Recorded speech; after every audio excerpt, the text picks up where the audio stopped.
clear example of this struggle is what happened when, after 20 years of marriage, Isaac prayed for Rebekah, and Rebekah conceived in her womb at the same time both Esau and Jacob, described as two nations and two manner of people inside your womb. Genesis 25, verse 20. This is the struggle we have. Okay?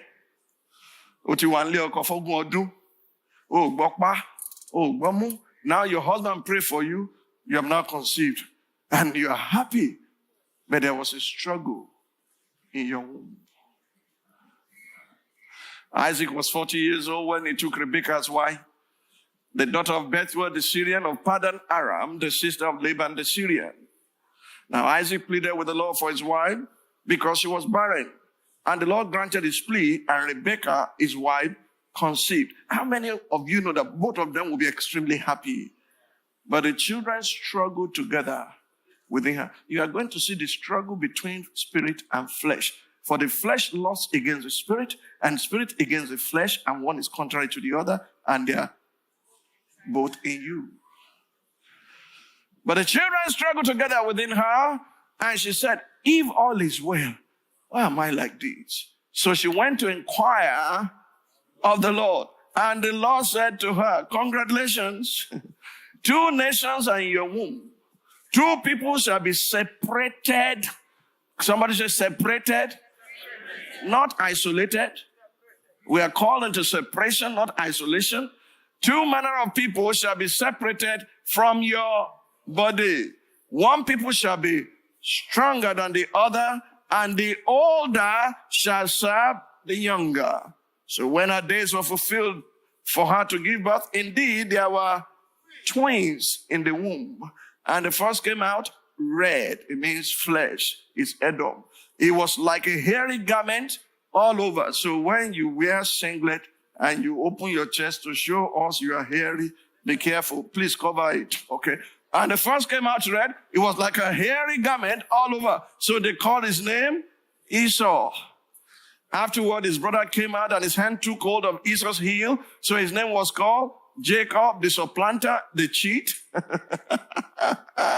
Isaac was 60 years old when she bore them. So the boys grew, and Esau was a skillful hunter, a man of the field, just like Ishmael, a wild man. But Jacob was a mild, not wild, a mild man dwelling in tents. And Isaac loved Esau because he ate of his game. A house divided against itself can't stand. But boy, he went up back. I was asked to sleep half awake yesterday, and she said, Papa, I said, suya.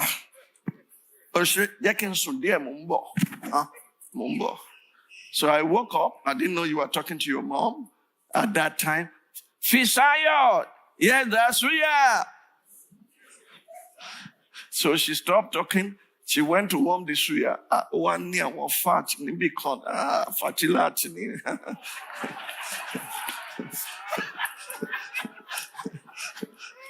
Eba mi mugari, eba mi mumi tutu ati sugar. Ngati mo just on here.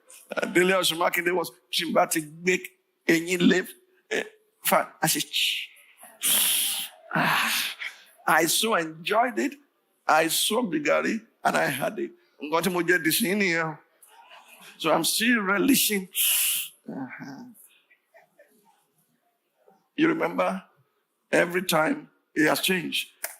Pastor Ike would come to give me an offering and say, venison. I say, Afojulunje. Oju Isaac, the form but on the venison. Give me father's honor. You get venison more. Are you still here? Oh, God.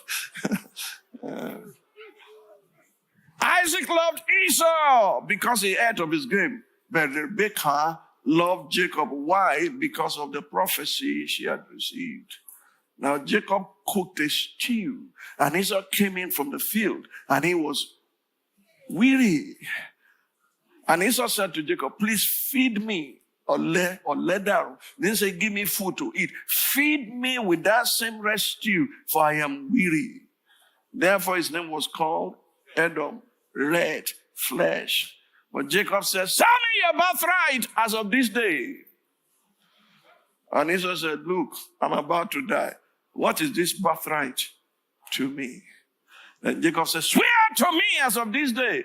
So he swore to him and sold his birthright to Jacob.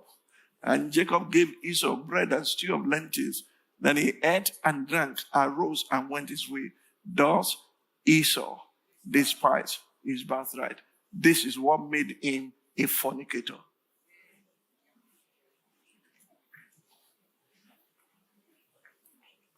Did you hear me?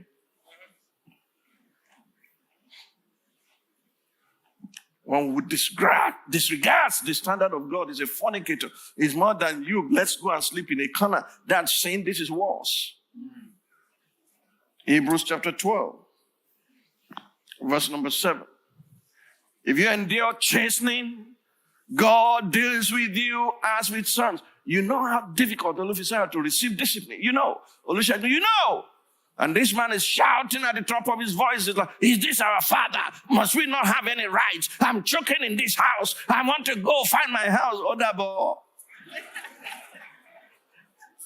If you endure chastening, God deals with you as with sons. For what son is there whom a father does not chasten? If you spare the rod, you don't spoil the child. Read your Bible. You spare the rod, you hate the child. But if you are without chastening, of which all have become partakers, then you are illegitimate. This is fine English. Read it in KJV. It says you are bastards and not sons. People without discipline, who are not going through the training in righteousness, no matter how many times you call them saints, they will bring reproach to the name of God because they cannot withstand discipline. But if you are without chastening, of which all have become partakers, then you are illegitimate and not sons. Furthermore, we have had human fathers who corrected us and we paid them respect. Liar to Johnny. They don't pay any respect now. They will argue with you point by point. Shall we not much more readily be in subjection to the Father of spirits and live? For they indeed for a few days chasten us as seemed best to them. But if for our profit, that we may be partakers of his holiness. Is God breaking your heart? Is he making things not to work for you? Are you hitting your head against the rock? Is everything failing? Is God calling for your attention?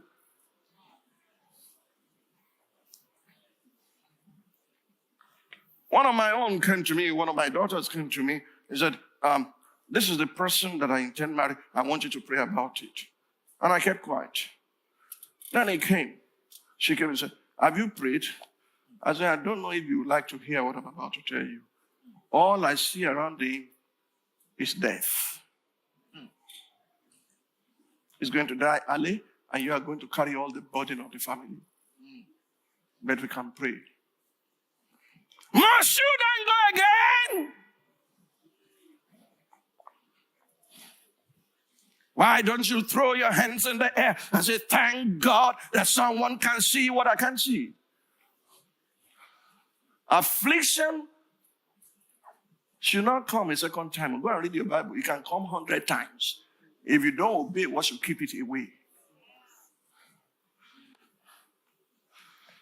I care about you all. I want the best for you. That's what gives me peace. You don't know I'm watching you. Do you know? My eyes are all over you. But I see everything. The day I will sit you down, say, how did you know? I will tell you there's a whisperer. It's called the Holy Spirit. I read your mail, but I act like I don't know. And I'm not talking evil, because I will walk you down that aisle. Do you understand me? And when I'm about finishing, I'll call Sheson. Oh yeah, Paris Shetubere. The seed is yours, but the caring heart is mine. Emini Baba. Iowa. Because she will get up on the balcony when she was about. Bumi's daddy, Bumi's daddy, Bumi's daddy. I'm not only Bumi's daddy, I'm your daddy too. Back here to the fear. I said, go home and tell your parents that I beat you. Come on. She just confessed though. This was a few weeks when they came to, she confessed for the first time. Money, the music I'm hearing is not gospel. They say it's gospel music. Osha was to talk and she gospel music. Osha saw lent watching now what long ago. They were standing on the rock. Their name is on the roll. It's called rock and roll. Rock and roll.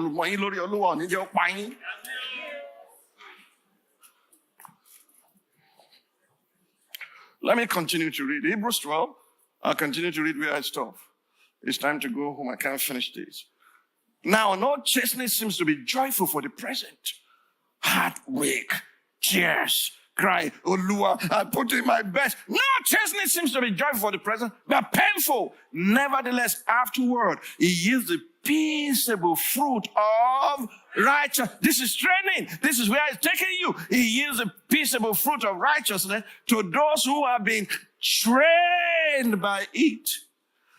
Therefore, strengthen the hands which hang down, that's in worship, and the feeble knees which no longer pray because you are tired, and make straight paths to your feet, so that what is lame may not be dislocated, but rather be healed. Pursue peace with all people and holiness, without which no one will see the Lord.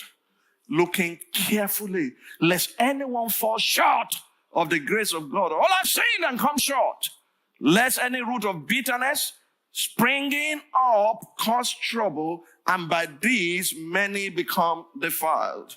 Lest there be any fornicator or profane. Go check the word profanity. You are despising the instruction of God. You do not regard God at all. Lest there be any fornicator or profane person like Esau, who for one morsel of food sold his birthright. For you know that afterward, when he wanted to inherit the blessing, not blessings, when he wanted to inherit the blessing, he was rejected, for he found no place for repentance, though he sought it diligently with you. Do you want to end up like this?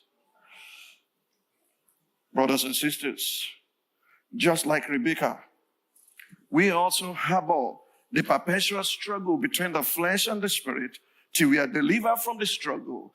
And it is after that deliverance we can state or claim that sin has no dominion over us.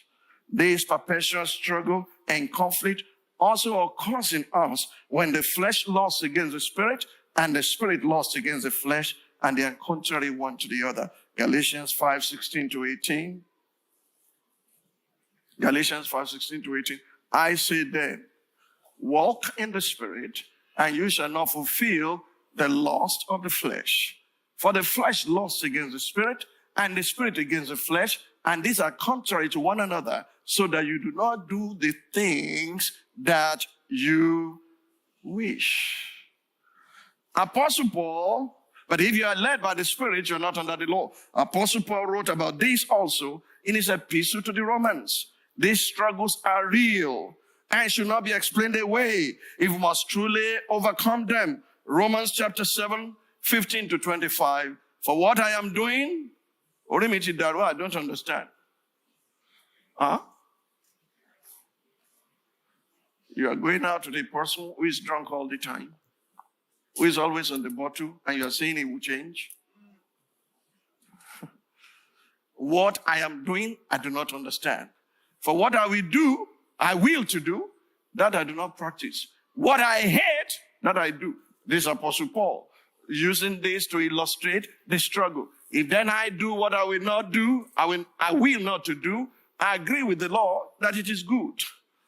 But now it is no longer I would do it, but the hidden disposition to do evil that dwells within me. But now it is no longer I who do it. Go back to that verse. Thank you. Who do it, but sin that dwells in me. For I know that in me, where? That is in my flesh, nothing good dwells. A perfume where? Mascara ni. Okay. FCC. But please just take a little water and rub it and smell. It stinks. For I know that in me, that is in my flesh, nothing good dwells. For to will is present with me, but to perform what is good, I do not find. For the good that I will to do, I do not do. But the evil I will not to do, that I practice. Now, if I do what I will not to do, it is no longer I would do it, but sin that dwells in me. I find then a law. That is, evil is present with me. The one who wills to do good, who carried Esau, Rebekah, who carried Jacob, Rebekah, until they are separated, the struggle will continue. For I delight in the law of God according to the inward man, my spirit man. But I see another law in my members, warring against the law of my mind and bringing me into captivity to the law of sin, which is in my members. O wretched man that I am, who will deliver me from this body of death? I thank God through Jesus Christ our Lord. So then with the mind, I myself serve the law of God, but with the flesh, the law of sin. So if you find me in sin, all right, and my mind is crying to God, do you see the struggle? No, you condemn me because of the sin, but you do not know I'm going through process, and that the day is coming that those things that I love, I will hate. You don't get it. I'll give you an illustration. I could invite the man to come here. My friend, Dr. Kunle Onifade. I was troubled all night that he's not giving his life to Christ. I do not want him to die with her. He's now 74, going 75. I'm going to witness to him. I woke up early in the morning. I knocked at his door, Falolu, and he opened. He said, it's too early. What are you doing here? I said, all night I've been praying for you. I'm troubled. You are not born again. You must give your life to Jesus Christ. He just took cigarette. He said, born what? Born again. You want me to be? Are you born again?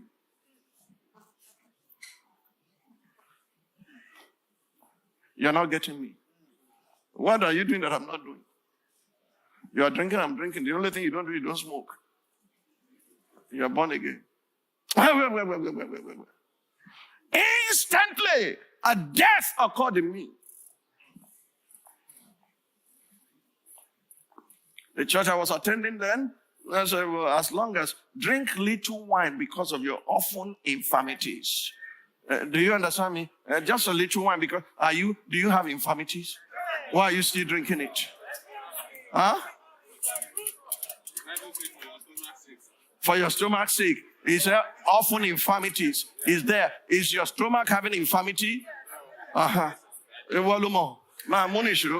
can't condemn you. So when he said that to me, something in me died. I went straight to my bar. I took every alcoholic beverage, Egovin, Campari. On Saturday morning, you will see me living like a big man. I will fill the bathtub and I will put some, bath soap and I will enter. I will put BBC on my head and take Campari in my brother's house and I'll be, this is life. It dried up. I broke every bottle and threw I will sell it. I said, you are not selling nothing. I use my hand to put it there. I'll use my hand. From that day till now, if I smell alcohol, my stomach is aching me. Did I make it happen? No. God used the mouth of the person I called ungodly to challenge me so that thing can die. I can't stand alcohol till today. Not even fruit juice that comes in a bottle like it. I can't stand it. I can't smell it. My stomach will be turning. I didn't do it. God made it happen. You are work in progress. Let God give you training in righteousness. Are you with me? Okay. Romans chapter 8, verse 1 to 9. There is therefore now no condemnation to those who are.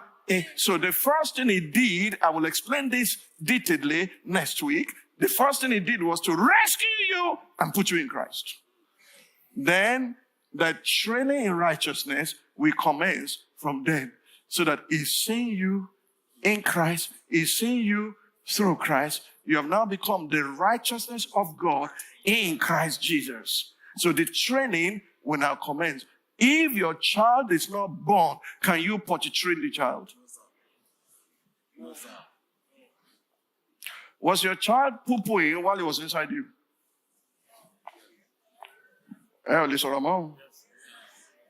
Did the child wee inside of you? Did the child poo inside of you? You are saying yes, so I want to be more say no. I want to say yes. But God had put enough, whether it's chemicals or things there, that would diffuse it so that it cannot be contaminated while inside. But when it comes out, the wee and the poo continues and you are smelling it. Did you change the diapers of your children? Yes. Did the poo, did it smell nice? No. Did you throw the poo and the baby out? You threw the diapers out. You changed the... Why do you think if you are righteous to deal that with your children, God will not do it with you? Why are you hiding? He knew what you were doing. He knew the struggle. He paid for it.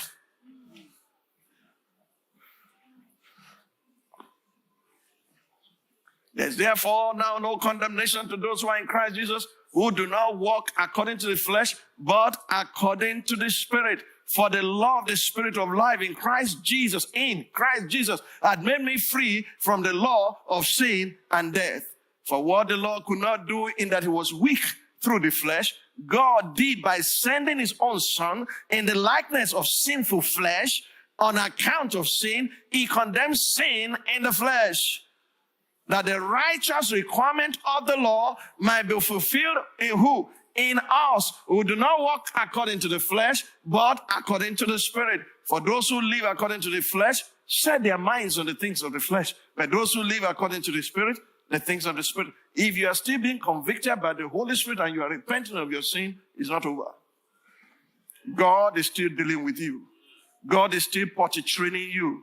For to be carnally minded is death, but to be spiritually minded is life and peace. Because the carnal mind is enmity against God, for it is not subject to the law of God, nor indeed can be. So then those who are in the flesh cannot please God. But you are not in the flesh. I can't hear your amen. Because it's not by your work, so. We are going to balance this faith and work thing in a way that you will understand how to strike the balance. But you are not in the flesh, but in the Spirit. If indeed the Spirit of God dwells in you, is the Spirit of God in you? That's his deposit. That's his earnest. Earnest. Now, if anyone does not have the Spirit of Christ, he is not his. He may be morally upright. He might not drink. He might not smoke. He might not womanize. He might not do anything evil. But as long as he does not have the Spirit of Christ, he is not his. But if you have the Spirit of Christ, as he is in heaven, so are you in this world. I read one more scripture and I close. The way out of the dilemma is to go through training in righteousness.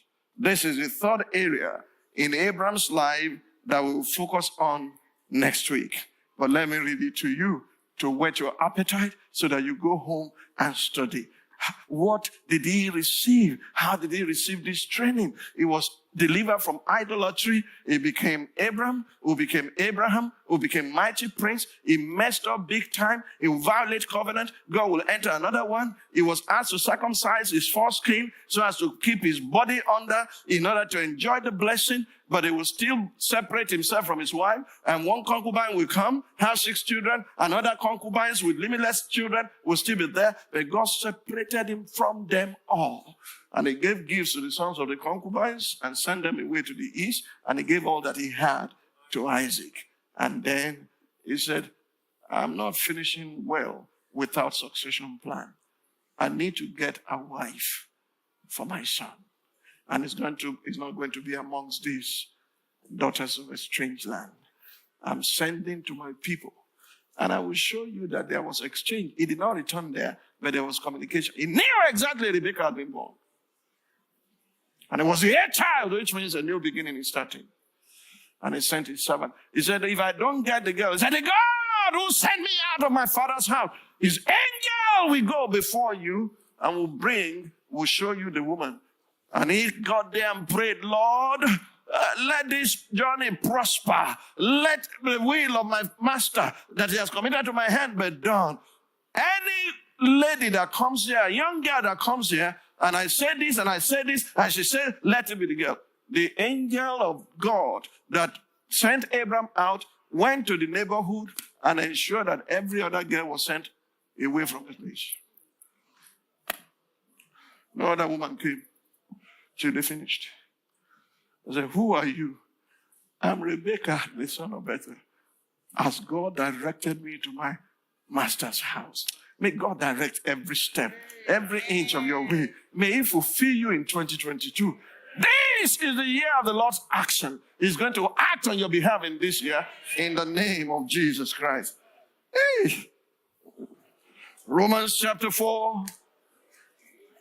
Remember 1 to 8, we have located. He found out what the flesh would do to him. So the training manual, here it is. Verse 13. For the promise that he will be the heir of the word was not to Abraham or to his seed through the law, but through the righteousness of faith.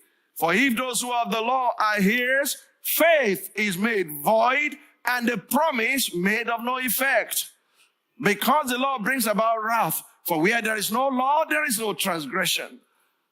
Therefore, it is of faith that it might be according to grace, so that the promise might be sure to all their seed. All their seed. All their seed. One seed, but many fruits. All the seed. Not only to those who have the law, but also to those who have the faith of Abraham, who is the father of us all. As it is written, I've made you a father of many nations in the presence of him whom he believed.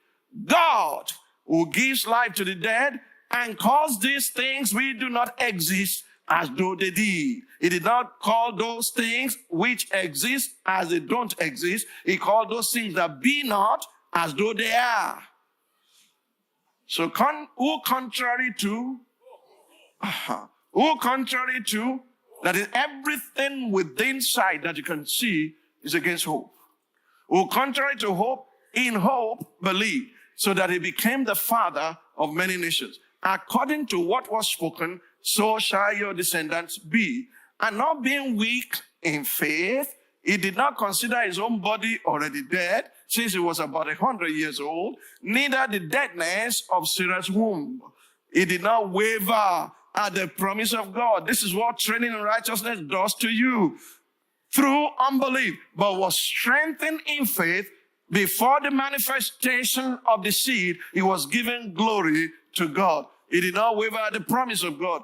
And he was fully convinced that what he had promised, he was also able to perform. He didn't believe that before, now he believed it. And therefore, he was accounted to him for righteousness.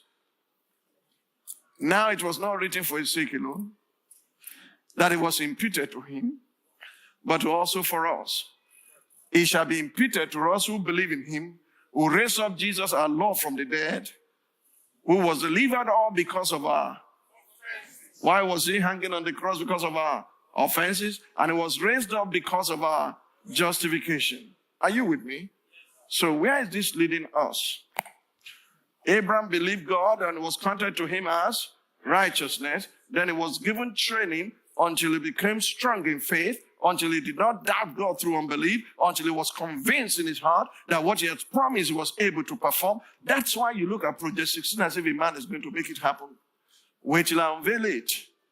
Do you understand me? It's not by works of righteousness. It's by grace alone. It's not what you have done or what you cannot do. It's what he wants to do. He's looking for a vessel to manifest himself through. Are you with me? So what is the lesson here?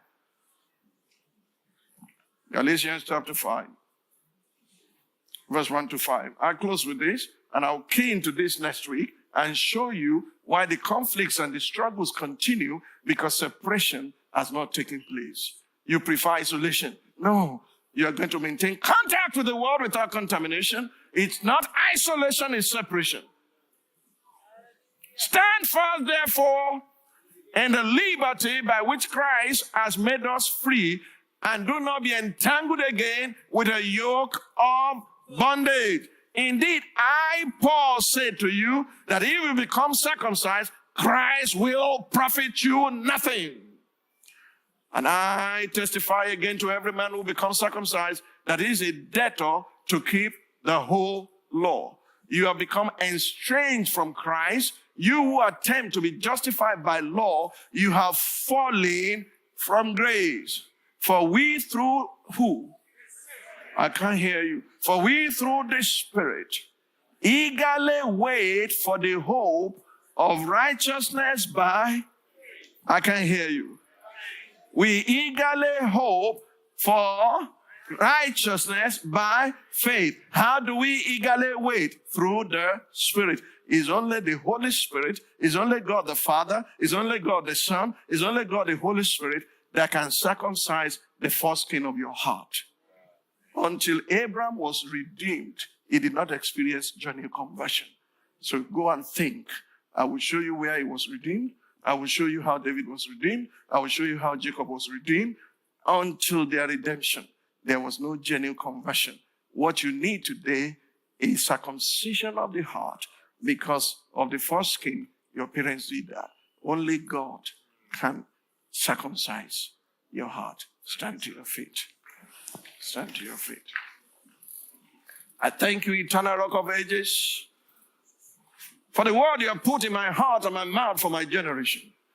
I thank you for helping me to come out of challenges and struggles and guilt, to plug into you and to surrender to you to do your work in me. Because by means of strength shall no man prevail. I trust you that while I'm still here on this side of eternity, I will live strong, I will live well, I'll finish strong, and nothing will stop me from serving you all the days of my life. By extension, let everyone under the sound of my voice willingly come to the altar to surrender themselves so that you and you alone can circumcise the foreskin of their hearts. Thank you, Father. In Jesus' mighty name we pray. Amen. Thank you for giving me some time. God bless you. What an amazing time we just had in the presence of God. I hope you are richly blessed. My heartfelt desire is that you may light up your word with the illumination you have just received. May the immeasurable grace of God empower you to act on what you've heard and to walk in the revealed counsel of God. Always remember that it takes a transformed life to transform a family, a society, or a nation. So let God do his work in you so that he can do his work through you. And as you proceed on this journey of destiny, remember that our ultimate destination is God. I pray that God's footprint will become your pathway and that your path will be as a shining light that shines brighter and brighter to a perfect day. Till we meet again next week, remain sandwiched between the peace of God and the God of peace. Have an amazing week. Bye for now. Shalom.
businesses in Africa can be very challenging.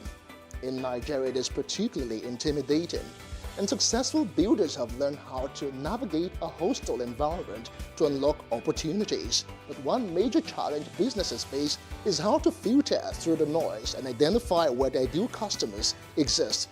Get insight and practical steps from industry players and captains of industries. Hear success stories to help you make informed decisions as you scale your business in Nigeria. Watch Business Insights at this time on Plus TV Africa. There is no voting on social media. To vote, you would require a permanent voter's card. To get your PVC, visit cvr.inecnigeria.org. Create your account with a valid email address and start the registration process. An activation link will be sent to you. Click on the link and activate your account. Fill out the form, pick and submit a convenient date and time for your biometrics.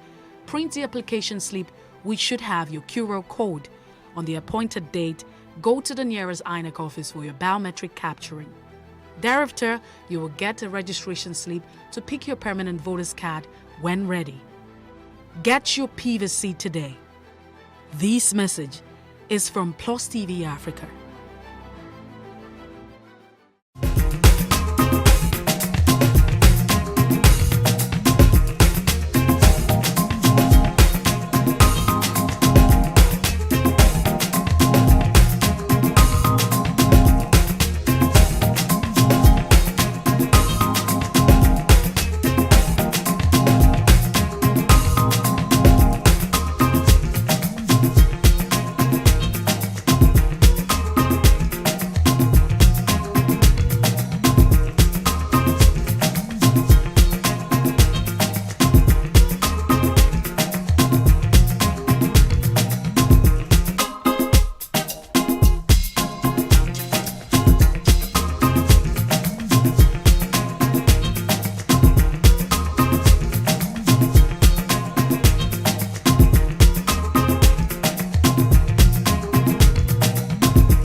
Good morning. I am Messi Boko. This is a news brief. The remains of Deborah Samuel, who was burned to death in Sokoto last Thursday over alleged blasphemy, have been laid to rest. She was buried in her hometown Tunga Magajiya in Raju local government area of Niger State. Tears flowed freely as she was being buried, as well-wishers and relations lamented how she was killed. She was buried around 6:30 p.m. at the Christian cemetery in Tunga Magajiya.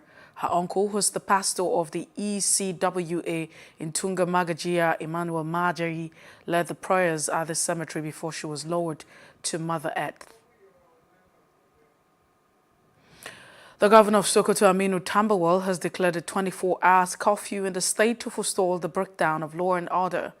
Pandemonium had broken out earlier in the day when some Islamic youths stormed Bello Way in protest against the arrest of those allegedly involved in the killings of Deborah Samuel.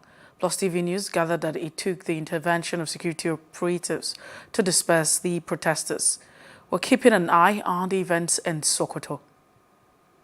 Meanwhile, Nasuru Lahai Faith Society Niger has condemned the alleged extrajudicial killing of Deborah Samuel, a female student of Shagari College of Education, Sokoto. The chief missioner, Imam Abdulaziz Onika, said in a statement signed by the publicity secretary, Abdul Akim Yusuf, made available to newsmen in Lagos. Onika said the sad incident of extrajudicial punishment meted out to a lady in Sokoto recently, which resulted in her death, was condemnable and advised against reprisals and unnecessary activities of a peculiar ethnic group or religion over the incident. The Catholic Bishop of Sokoto Diocese, Matthew Coker, has reacted to rumors that his house had been burnt down by protesting Islamic youths. The clergyman said he is safe and called for calm. He commended Governor Aminu Tambuwal for acting promptly by declaring the curfew.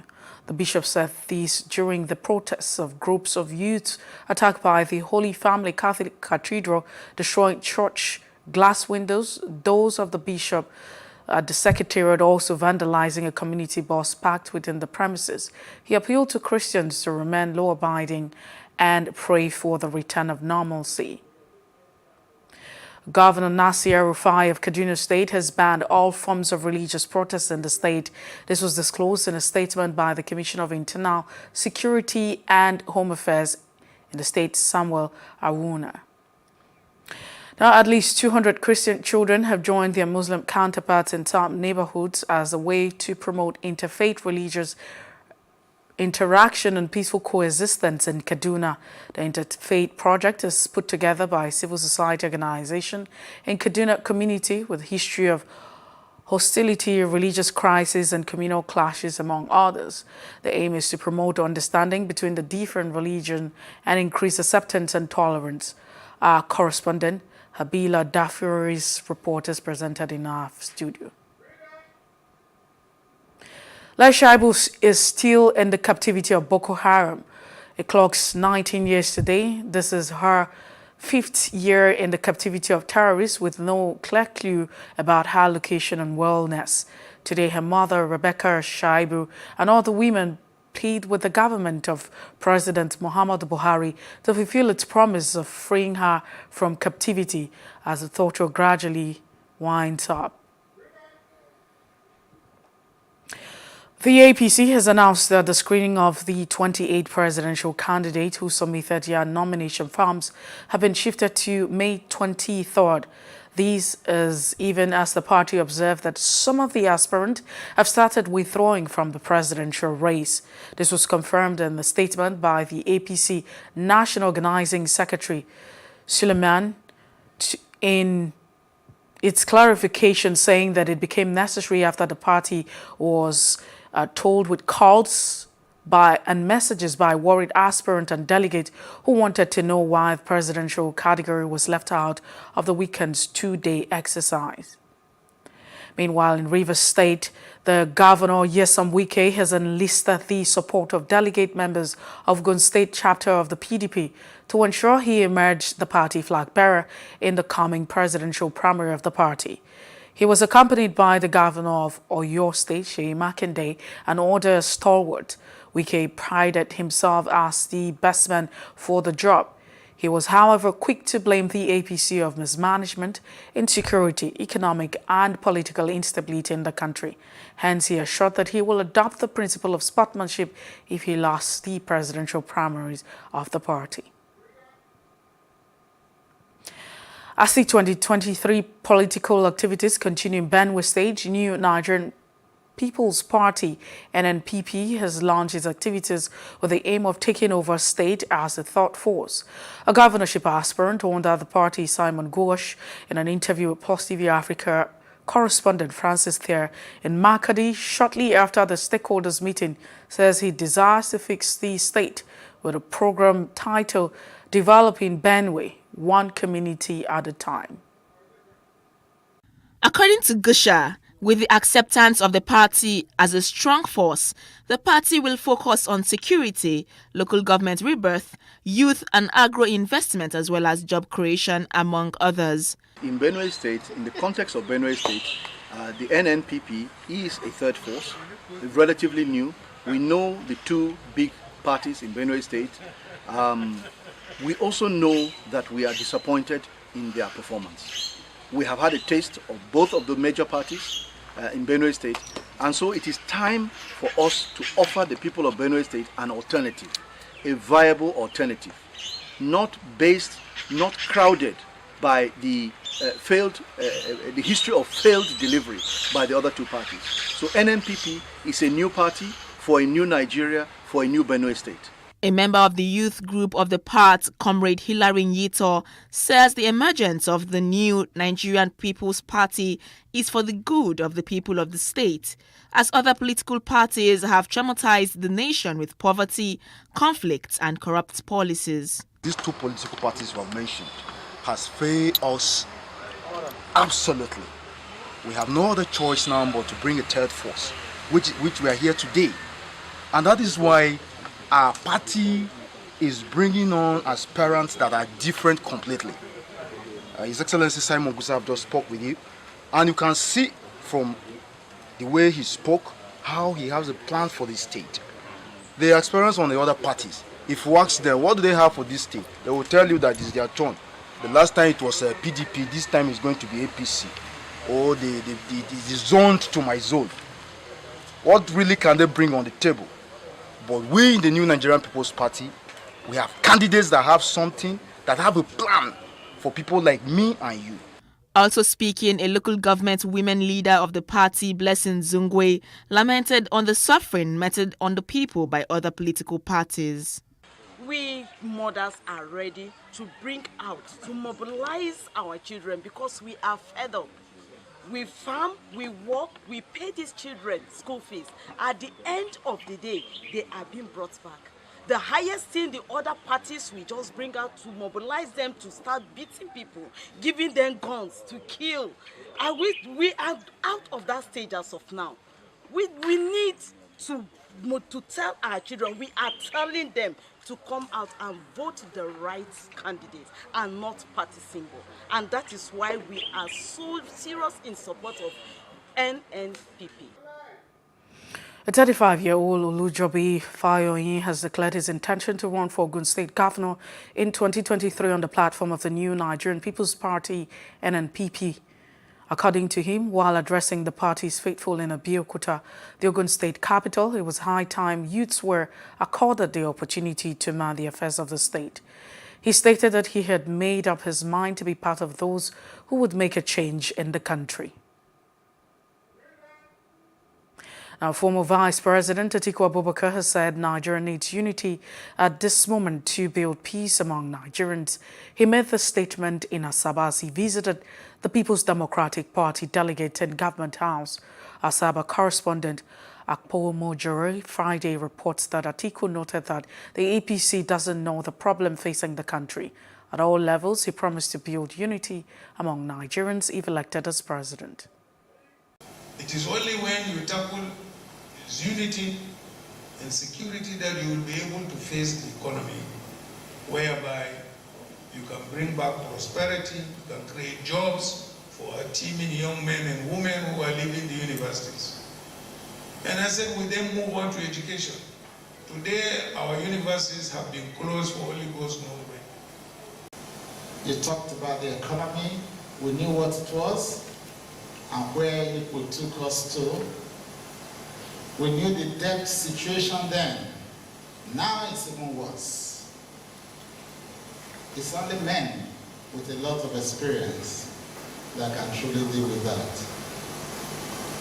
We have a lot of insecurity at the moment.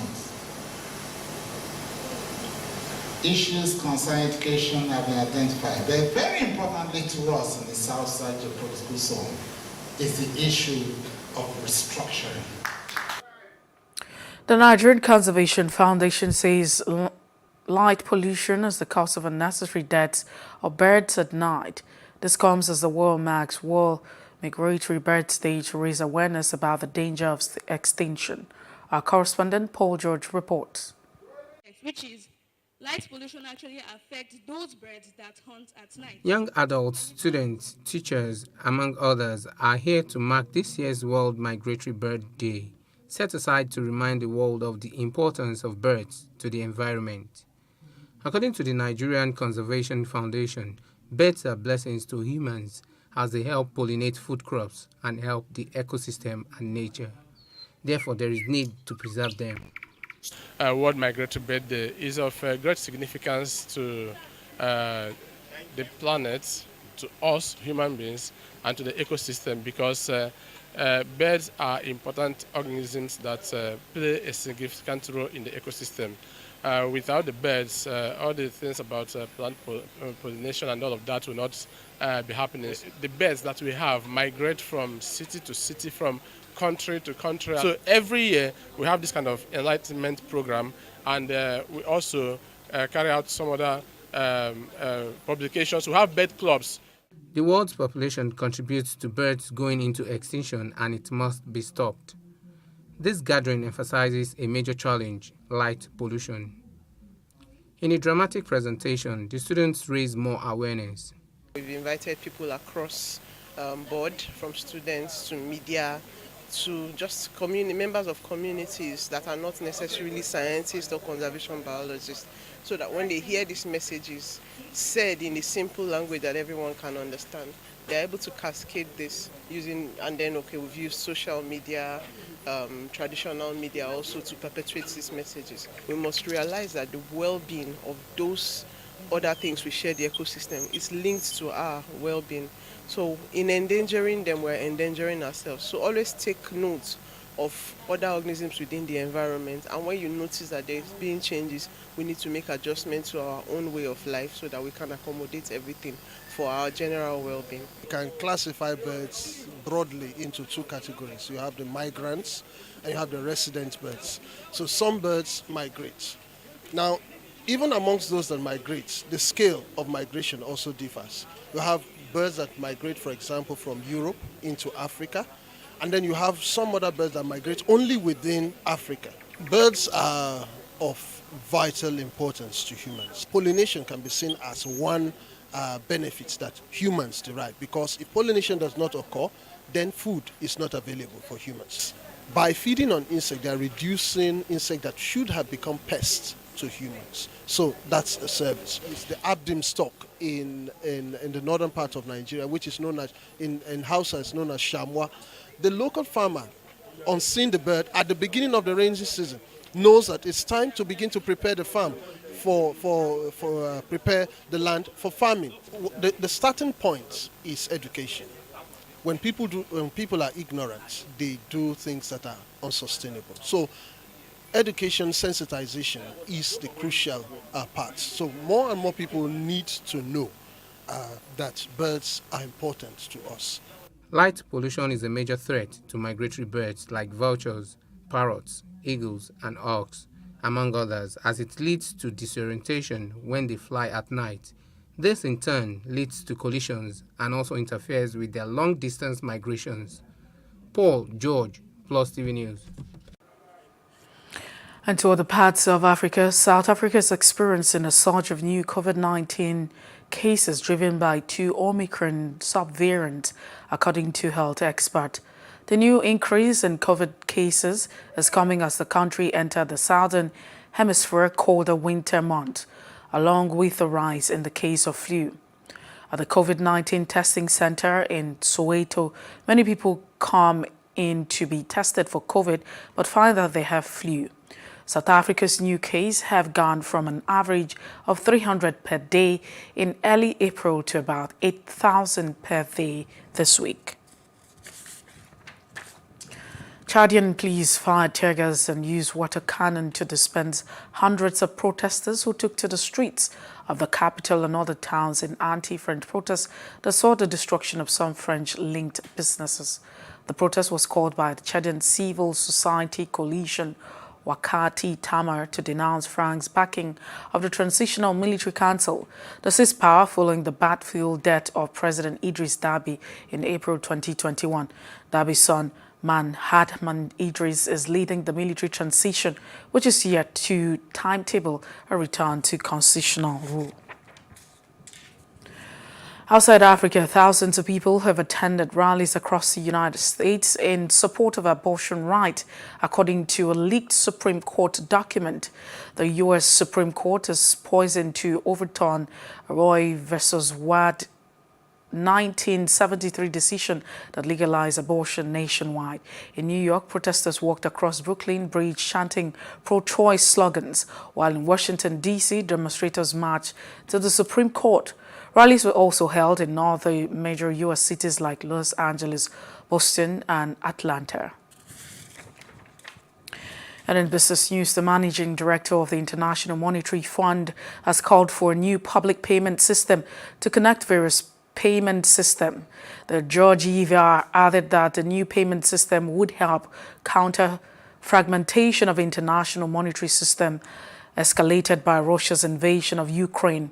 A report obtained from IMF website said that the global economic integration had support group growth and lifted more than 1 billion people out of extreme poverty over 3 decades.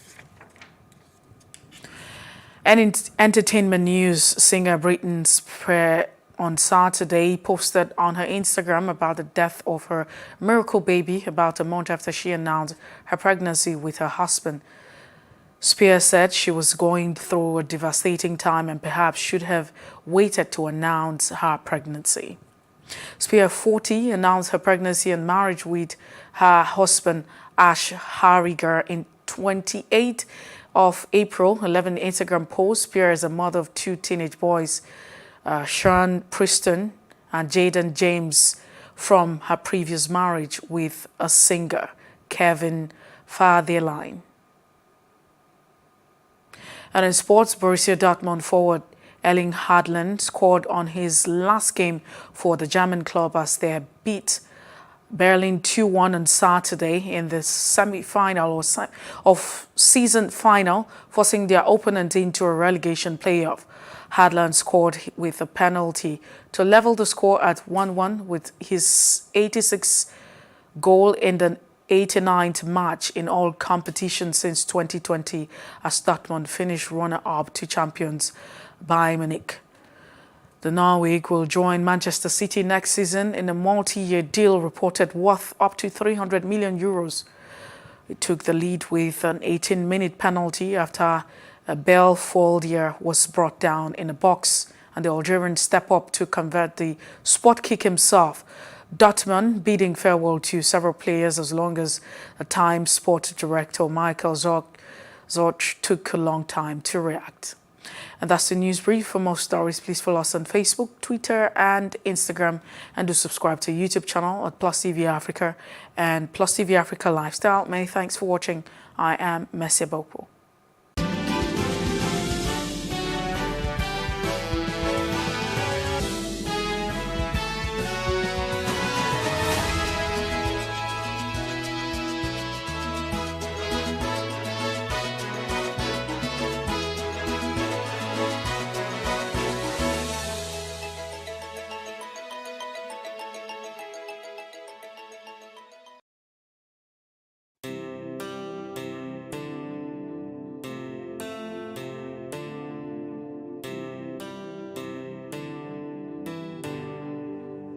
Who would have thought that the faith of Leah Sharibu would make a nation struggle for survival?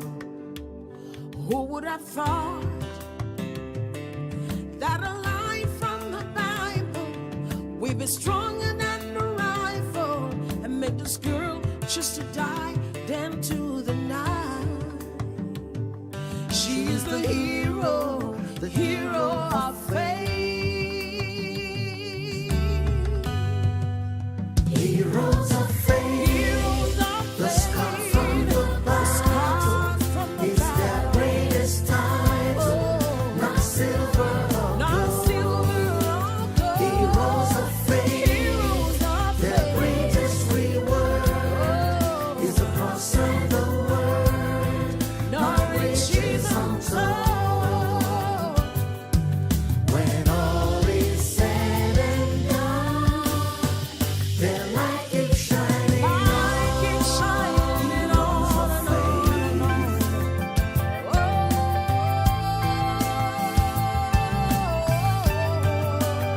Who would have thought that 4 years would go by and the nations would stand by in silence and pretend no wrong was done? Who would have thought that no amount of darkness can quench the smallest light? Oh, daughter of Zion, keep shining on. You are the hero of faith. Heroes of faith, the scar from the battle is their greatest title, not silver or gold. Heroes of faith, their greatest reward is the cross and the word, not riches untold. When all is said and done, their light keeps shining on. Shining, shining, shining. Oh, shine the light. Something about the Lord, His love is His power, and there is no lover that can give his life and die for his friends. Something about the Lord, His kingdom is forever. He will rule the world with power, in righteousness, peace, and joy. He is the hero of faith. Oh, Heroes of faith, the scar from the battle is their greatest title, not silver or gold. Heroes of faith, their greatest reward is the cross and the word,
All right. With its origin in the socialist movement, May 1st, or is it 1st of May, or is it May Day? May 1. Or Labor Day, was, called a day of protest for workers who would demand 8 hours of work per day, and thus the birth of Labor Day internationally. Would you believe that, Helen?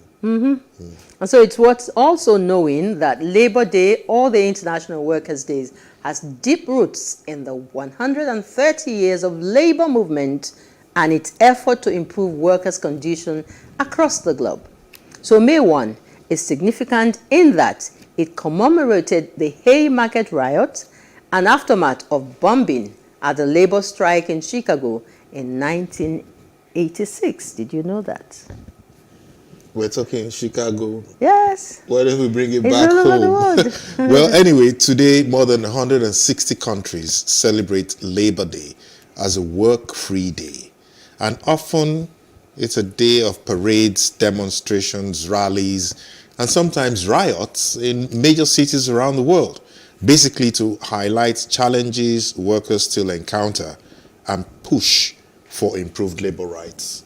And so here at home, like you said earlier on Sunday the 1st of May, 2022, Nigeria joined many other countries of the world to celebrate the contribution of the workforce to society.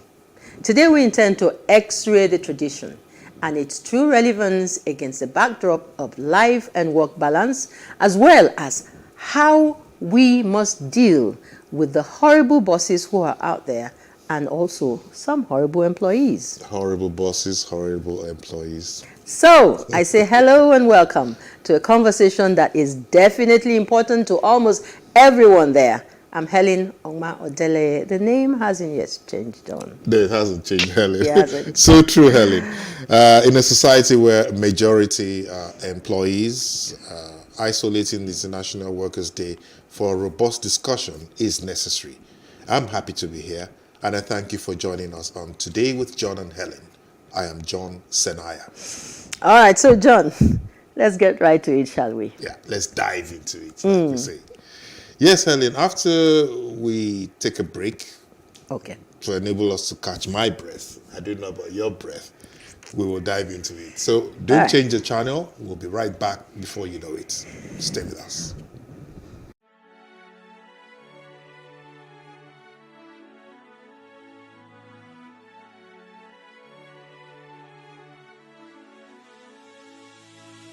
It is engagement we need to have. Those who suffer miscarriages are never taken into account. Members of the National Assembly are also influence peddlers.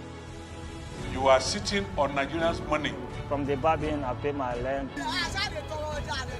From the Babin, I send my children to school. A consultative engagement. No any tangible notification before they ban us. It's one thing for people to be at your back and the heat of the moment, and another thing for them to still be with you when push comes to shove. I will do everything to take Lagos out of the national grid.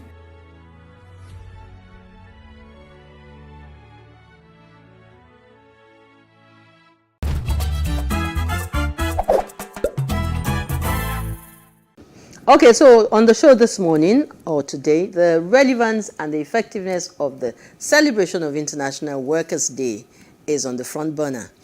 And especially as it relates to workers in our immediate environment. Now, what used to be when we talk about workers, and has it changed? Has anything changed? The reason for all of the agitations, have they changed over the years? How can we balance life and work? How do we deal with horrible employers and employees? And a lot more questions that we have on our horrible employees. Horrible employees. Terrible. There are some of them out there. Yeah. And employers too. Okay. Well, anyway, our very experienced guest on this matter is already with us online. Yeah. And before we hit the ground, let's talk about a few things that have kept our minds ticking this week. Helen, you're usually very good with observing things What around. can I think of? Okay. So tell us, what has kept you? Well, a lot of politicking here and there. Yes. I mean, you can't be in this environment now and not be, you know, in the know of all of that. So many people coming on to be wanting to be president, wanting to be governors, and all of that, and that's politicking that's everywhere in season. Yeah. And insecurity still not abating. Continues, yeah. All over the country, north, east, west, and south. We're still hearing some very disturbing news. Gory stories. Gory stories. One very pathetic was the one, the two persons' spouse, a husband and a wife to be, from the military on their way to the east. And was it on Tuesday or Wednesday for their traditional marriage? John, can you believe it? And they were apprehended, they were abducted, and they were slaughtered. Slaughtered. Barbaric. Barbaric. But the good news is that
we'll get us shortly.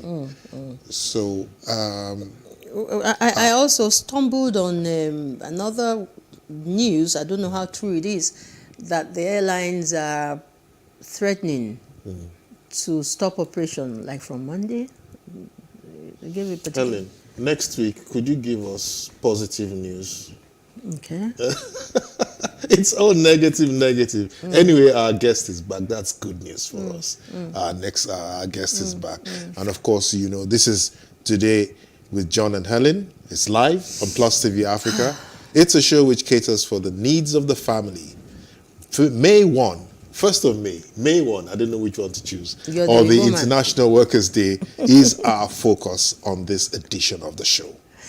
Okay, so straight away, let's meet our guest, who is a seasoned human resource professional with a career spanning over 18 years, cutting across the finance and human resource functions within the oil and gas transportation, fabrication, heavy equipment, and power generation industry. She's gone through all of this. She's been a worker for over 18 years. Our guest is a graduate of management and accounting from the Obafemi Awolowo University, Ile-Ife, with an MBA from the prestigious Lagos Business School. Impressive. Well, permit me to add also that our guest, is also a certified project management and global human resource professional. She's a life coach. She enjoys mentoring young graduates and upcoming professionals. Mrs. Oluwatoyin Oshinaike has seen it all in the work arena and is here to answer our numerous questions. Welcome to Today with John and Helen. Madam? Madam. Welcome. And this, yes, thank you so much for joining us on the show. This should be... Thank you for having me. With all of your experience. John, John, you should get an award. You pronounced the surname quite well. Thank you. You're very kind. Thank you. He stumbled on the first day. I'm indeed I'm flattened. But made up for it. Okay. I'm flattened. Thank you so much. So I think for that reason I should fire the first salvo. We have loads and loads of questions for you, you know, regarding Workers' Day and all of that. Now, today's worker, you know, looks more weary, tired, stressed up than yesterday's worker. What would be the reasons behind this? When you say today's worker and, comparing to workers in the past. Yes. I think what has happened is that we're juggling a lot more than the workers in the past were juggling. The problems seem the same, from afar, but when you take a closer look at it, you would realize that we're juggling more than our parents were juggling back then. You agree with me that the same, let me use this example, the same level of infrastructure hasn't gotten any better. And we are still coping with life with those same infrastructures. A good example is the traffic gridlock. We have the same road network that my parents had back then. In fact, at times when I talk about when I used to work in a Papa, then in 2010, and I tell my mom that wow, I was working with Niger Dock and it was just right next door to Tinkan. At times we were leaving the office and just hear don't bother today because a container has fallen across the road. And then we're trekking 2 hours and people can't come to work the next day. So I was sharing that with my mom and she was like, when I was working in that axis, it was the same story.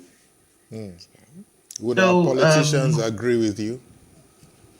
Because okay. they've always promised new roads, water, power.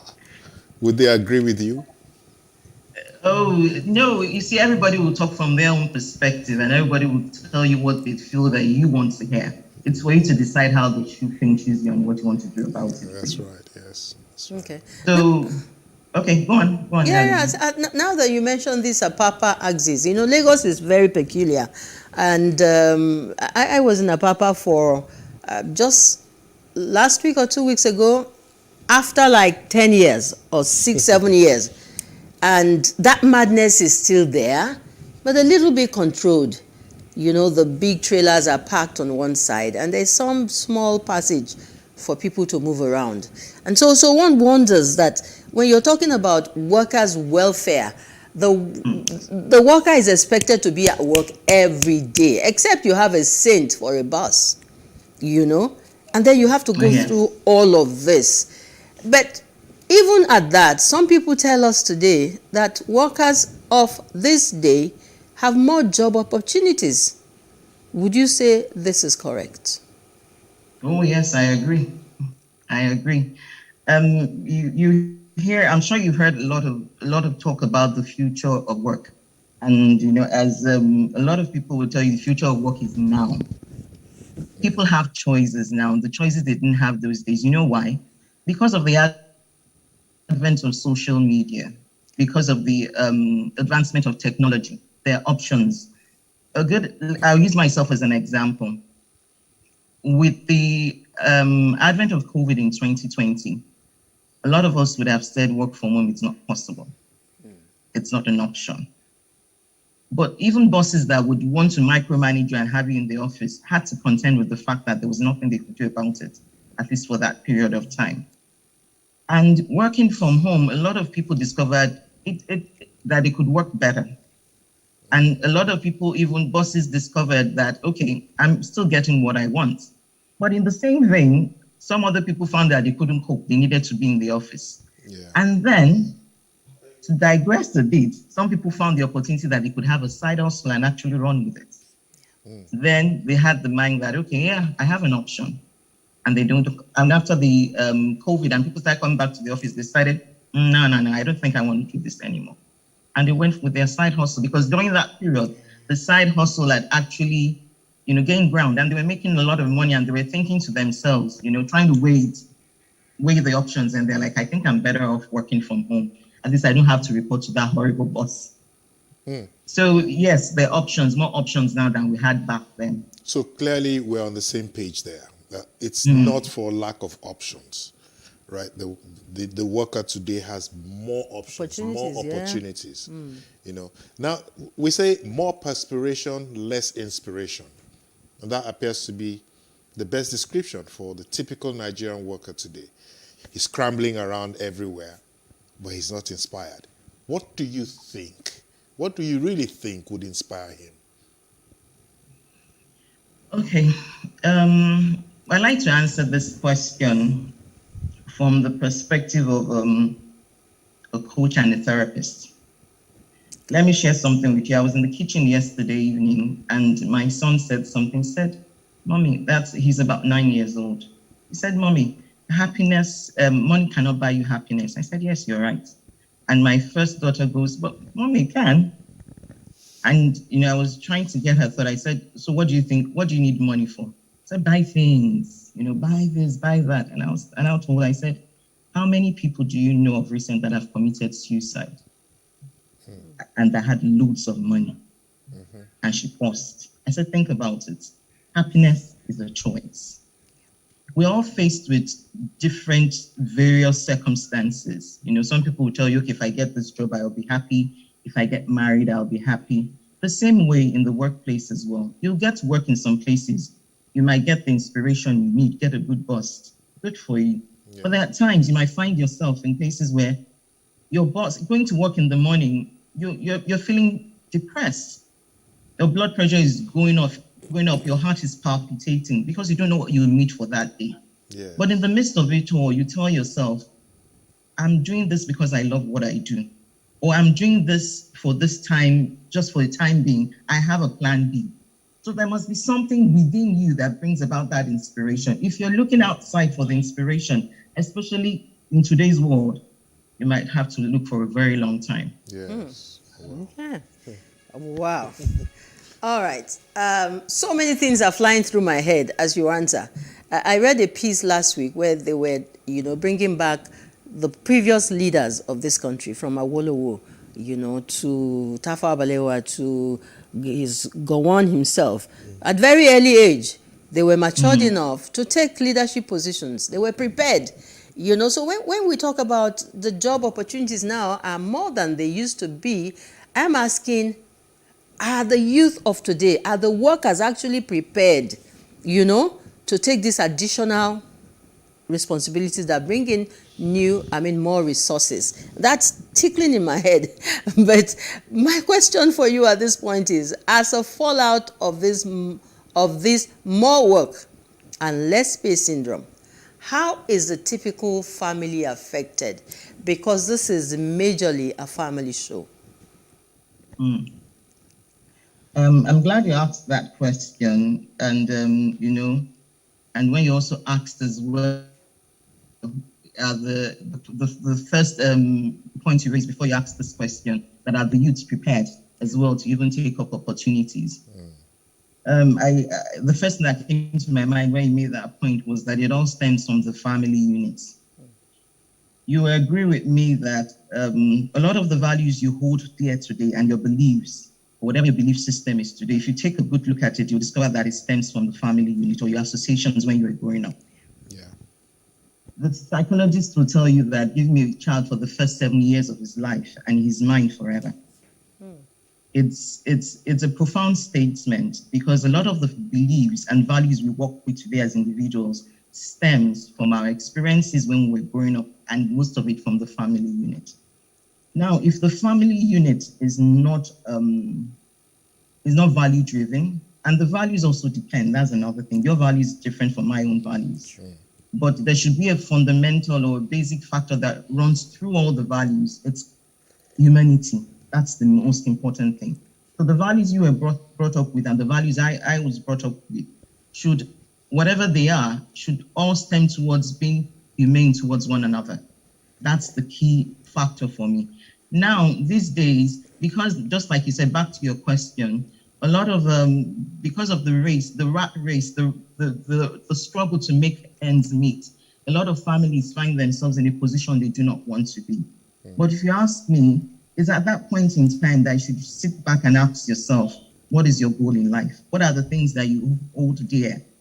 For example, when I started my career, I knew I would be a career person. I love to work, but I told myself that family first.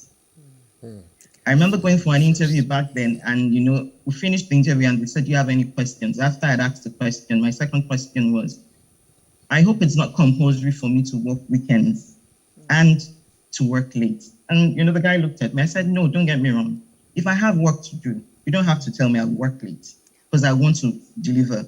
If I have to come in on a Saturday if I need to, I would come. You don't have to tell me. But I don't want you to tell me it's compulsory. And the guy looked at me and said, you actually took out time to ask that question. I said, yes, because my family comes first. Wow.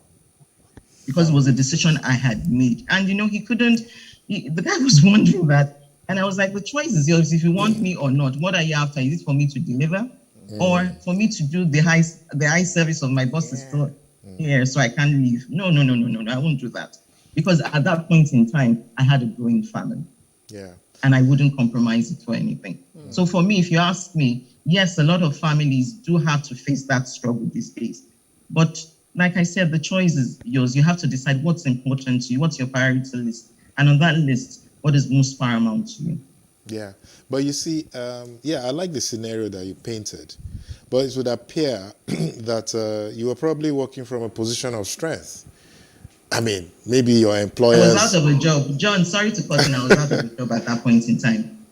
I had just had my first child, and I was out of a job for a year before I started looking for a job again. The point I'm even trying to make is that for a lot of people, they may be too scared or, too desperate. Too desperate. Not wanting to lose the work, the opportunity. Yes. To now give those counter conditions, to employers. But it's the point you have made is well taken and understood.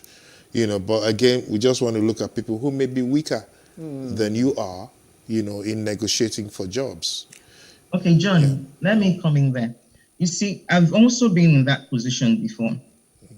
And let me tell you what I did, because I've had the opportunity to move around. I tell people not by choice, but that's the way events have played out in my life, and I have no regrets. I've been home for about 2 years, and by then I had my third child. And you agree with me that in Nigeria, relying on the income of just one partner in the home for 2 years, it's a lot of struggle, because whether you have savings, you have investment, you have to start replenishing at one point in time or the other. Yes. And I went for the interview. Usually it's my husband that takes me for most of my interviews. So I went for the interview and I got to that place, I had the interview. And when I got into the car, I told my husband, I said, I'm not really keen about working here. And he told me, to be sincere, even looking from outside is not really keen about me working here. But I sat back and I looked at, what options do I have? I've been home for 2 years, and reality is, knocking at the door. I had to make a decision quick and fast. Yes. So I thought about it. Okay, what can I deal with? What can I not deal with? Let's start out first. But while I start out, it's the opportunity for me to even get my foot in the door first and get back into the work environment. Yes. And then I might start looking at other options. So I had to take that call at that point in time. Yes, I understand. There are times you need to take those decisions. Yes. Well, okay. I'm sure you'll agree with me that the Nigerian worker, as a matter of fact, not just the Nigerian worker, most workers all over the world are hard workers. They work hard. People all over the world are working harder than ever before. But they say that the reward for hard work is more work. How can today's worker cope?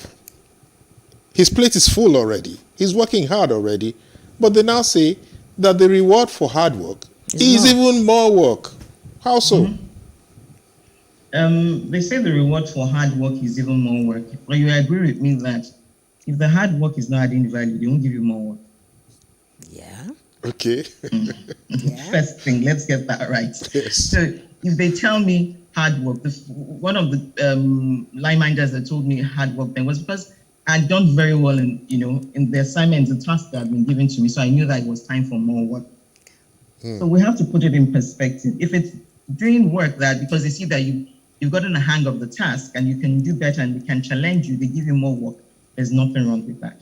Now, if it is more work that in terms of labor, hard labor, and there are no what's the word now, no corresponding compensation in that regard, then we can say hard work, more work because you need to make more money.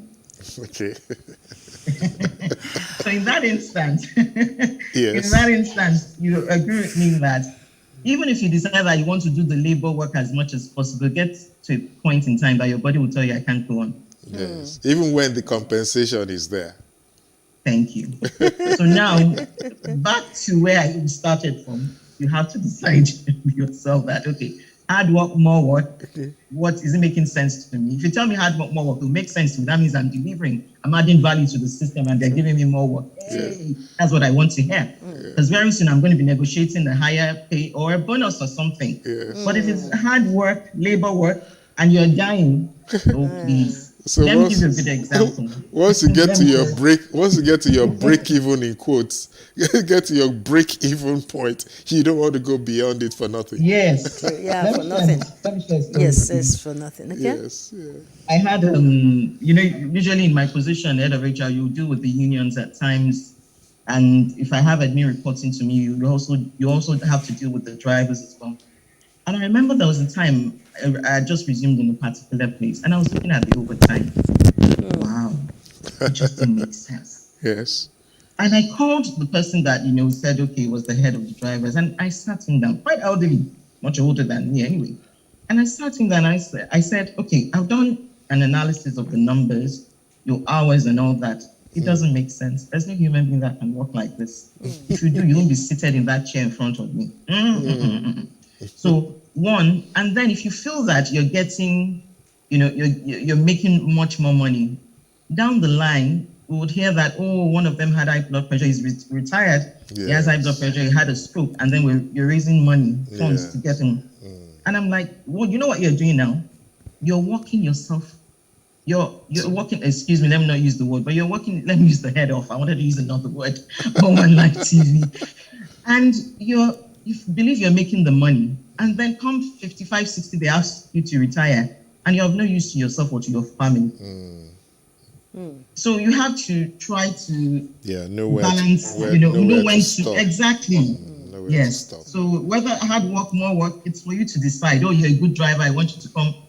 You better ask yourself, what do you want to do? Yeah. And then you'll retire home. The family that you felt that would be there for you, you are not there for them because you spent most of the time working. That's right. So they're not around for you as well. That's right. Yes, reality comes calling, and then you ask yourself, was it worth it? Okay. Well, once upon a time in this country, maybe about 40 years or less, we knew that even before you left the university, you had jobs, not one, waiting for you. And you were a toast, People would like to give you interviews here and there, and the jobs are there with good pay. Pay that was able to take the worker home. How far do you think that today's workers' pay takes them home, even in the midst of less employment opportunities? Does it take them if home? we're using How that far does word. it take them? How far does it take the worker? Today. I read, I think I read an article, I can't remember where, that was it only about 92%, no, about 8% of Nigerians earn 60,000 naira and above. Wow. Yeah. So that means a large portion earn what, just like John said, how far can the money take them? And that's why you see the advent and the embrace of side hustle. Because human nature is we'll find a way to cope. Yeah. And if you're somebody that say to yourself, all I can do is a honest work. I wouldn't do anything illegal. I wouldn't do anything that is immoral. You're forced to take a decision that, okay, what can I do on the side? So that's why you see that there's a rampant clamor, and people are clamoring more for side hustle, that I must have something doing on the side. This money can't take me home. And then another thing is that is not working that is not, for lack of a better way to put it, that is working against workers is the labor law. It's quite outdated. Okay. There are no standards or anything, regulating how people are paid. Why I say this is because I remember working in a particular organization, and I'm telling the owner of the organization that this won't work. You're telling us to pay people 50,000. Let's sit down and calculate it. The transport to and fro and the lunch they will have. What's going that the money is gone. And he goes, Toyin, there are a lot of people out there who would jump at that offer. Yeah. And quite frankly, that point That's that a you just horrible- made, yeah, that point, that's the reality of what is happening. So, exactly. So if there's nobody regulating that, and they know that truly because people are out there desperate, what would happen? People would actually jump at the offer. But like I said at the beginning, it's that the fact is that that's why you see people embracing side hustle. Yeah. Because they need to survive. Yeah. And you'll even find, you'll even find husband and wife working, to earn an income. But again, there's a flip side to that coin. The home front suffers. What would even be your advice where husband and wife have to work to be able to, to meet up, but the home front suffers? What would you say to them? Yes. How do they balance it? Okay, you've made a very valid point, and to be sincere, what we see in society today is part of the price we're paying for that, whether we want to admit it or not. That's the price we're paying for that, for those choices we've made over time. What usually helps a lot of people is the support system they have in place. Yeah. Now, I say that with a bit of, caution, or because when both parents have to work and put a support system in place, if the support system is not something you're comfortable with, but you have to make do with, you are not able to function well even at work. Why I'm saying this is I have a lot of people who are, even myself as well, when in a senior position, you have to have a driver because you're driving home from work, 3-4 hours traffic after the long day. You're left with no choice. I think I need to get a driver so that I don't die before my time. Secondly, you need to have a nanny for those that have young children. You need to have some other support, the general support system, whether family close by, your mom is still able to stay with you, things like that. You have to have them in place. But you agree with me that a lot of times the nannies and the drivers also are a challenge to have them in the home. Because you have to pay them. You have to, apart from paying them, like you said, the family as well affected. A lot of your children get their values from them. Yes. Because you are not home to, to actually be the one to teach those values. Okay. Now, for me, the way I coped with that was that there were certain times I had to be out of work, out of employment. Yeah. Because I knew that I needed to be with my children. So it was a choice I made. Yes. Okay. One. Then secondly, whenever I take nannies, I usually, in fact, a lot of the nannies that worked with me are nannies that my parents engaged for me. Why? Because my mom would come in, get a nanny, and work with them for a while. Okay. So that was my own way of trying to, at least get somebody that shares the same values with me. Then I don't take young people. I take elderly people, women. And then I was also key about the fact that they must be able to speak Yoruba, and they must speak Yoruba to my children, because I wanted my children to speak and understand Yoruba. Okay.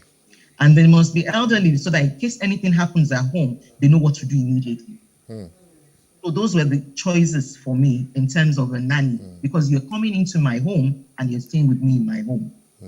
Because back then, that was the choice I had to make. Yeah, so if I knew I was going to make that choice, let me go the extra mile of ensuring that the person I'm putting in place is someone I can have a level of trust. Is in. able to fill your shoes, at least to a large extent, yes.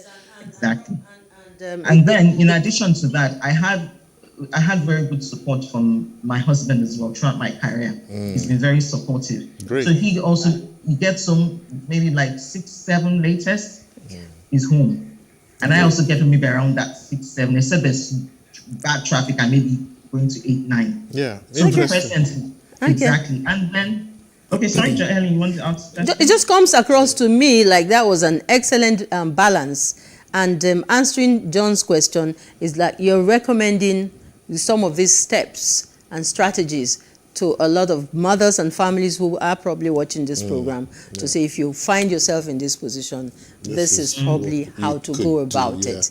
And for me, that makes a lot of sense. It really does. It does. Great, great. So, well, at this point, we will take a break. Oh, okay. Because we've gone out on the streets, we've asked a few questions, and we have some very interesting answers. So we'll go on this little break and hear what the people are saying out there. Hey, what's up, guys? You're welcome to another edition of Plus Event, and I remain your host, Ifeoluwa Oshukeye. Your absence isn't an excuse anymore, as Plus Events is all you need, as we bring you the glitz, the glamour, and loads of fun. Oh, definitely. No question. He's a living legend.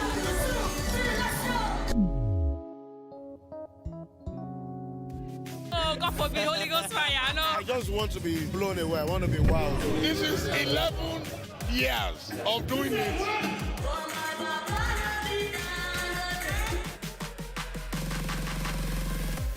I'm surrounded by so much positivity.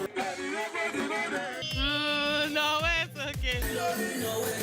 Yo, what's up, my people? It's your boy Starboy Terry. You're watching Plus Event on Plus TV. Stay glued to Plus TV Africa every Saturday and Sunday, 4:30 p.m. West African time.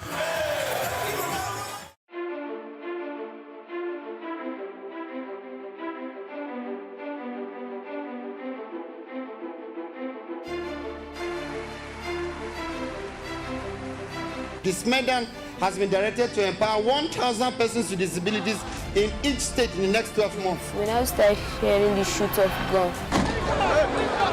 Whatever I have done. Every public policy has winners and losers, and some will not be very happy with you, while others, usually the silent majority, will be quite happy.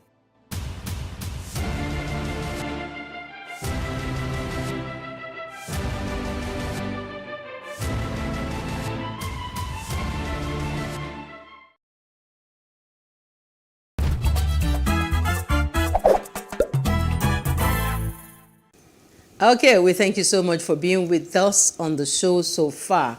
This is a family-centered show on Plus TV Africa, and we call it Today with John and Helen.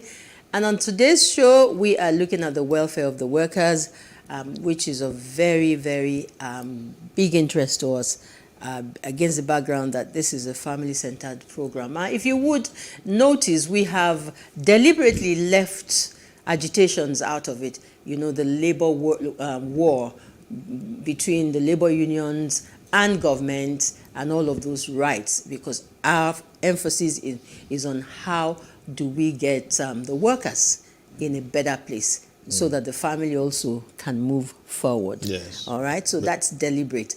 Ona, our guest is still there? Are you still there?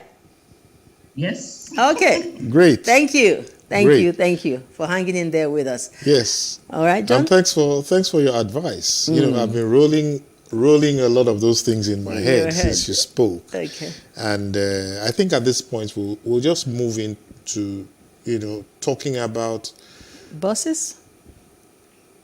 Yes, actually, we should talk about. You talk about horrible bosses and the workers.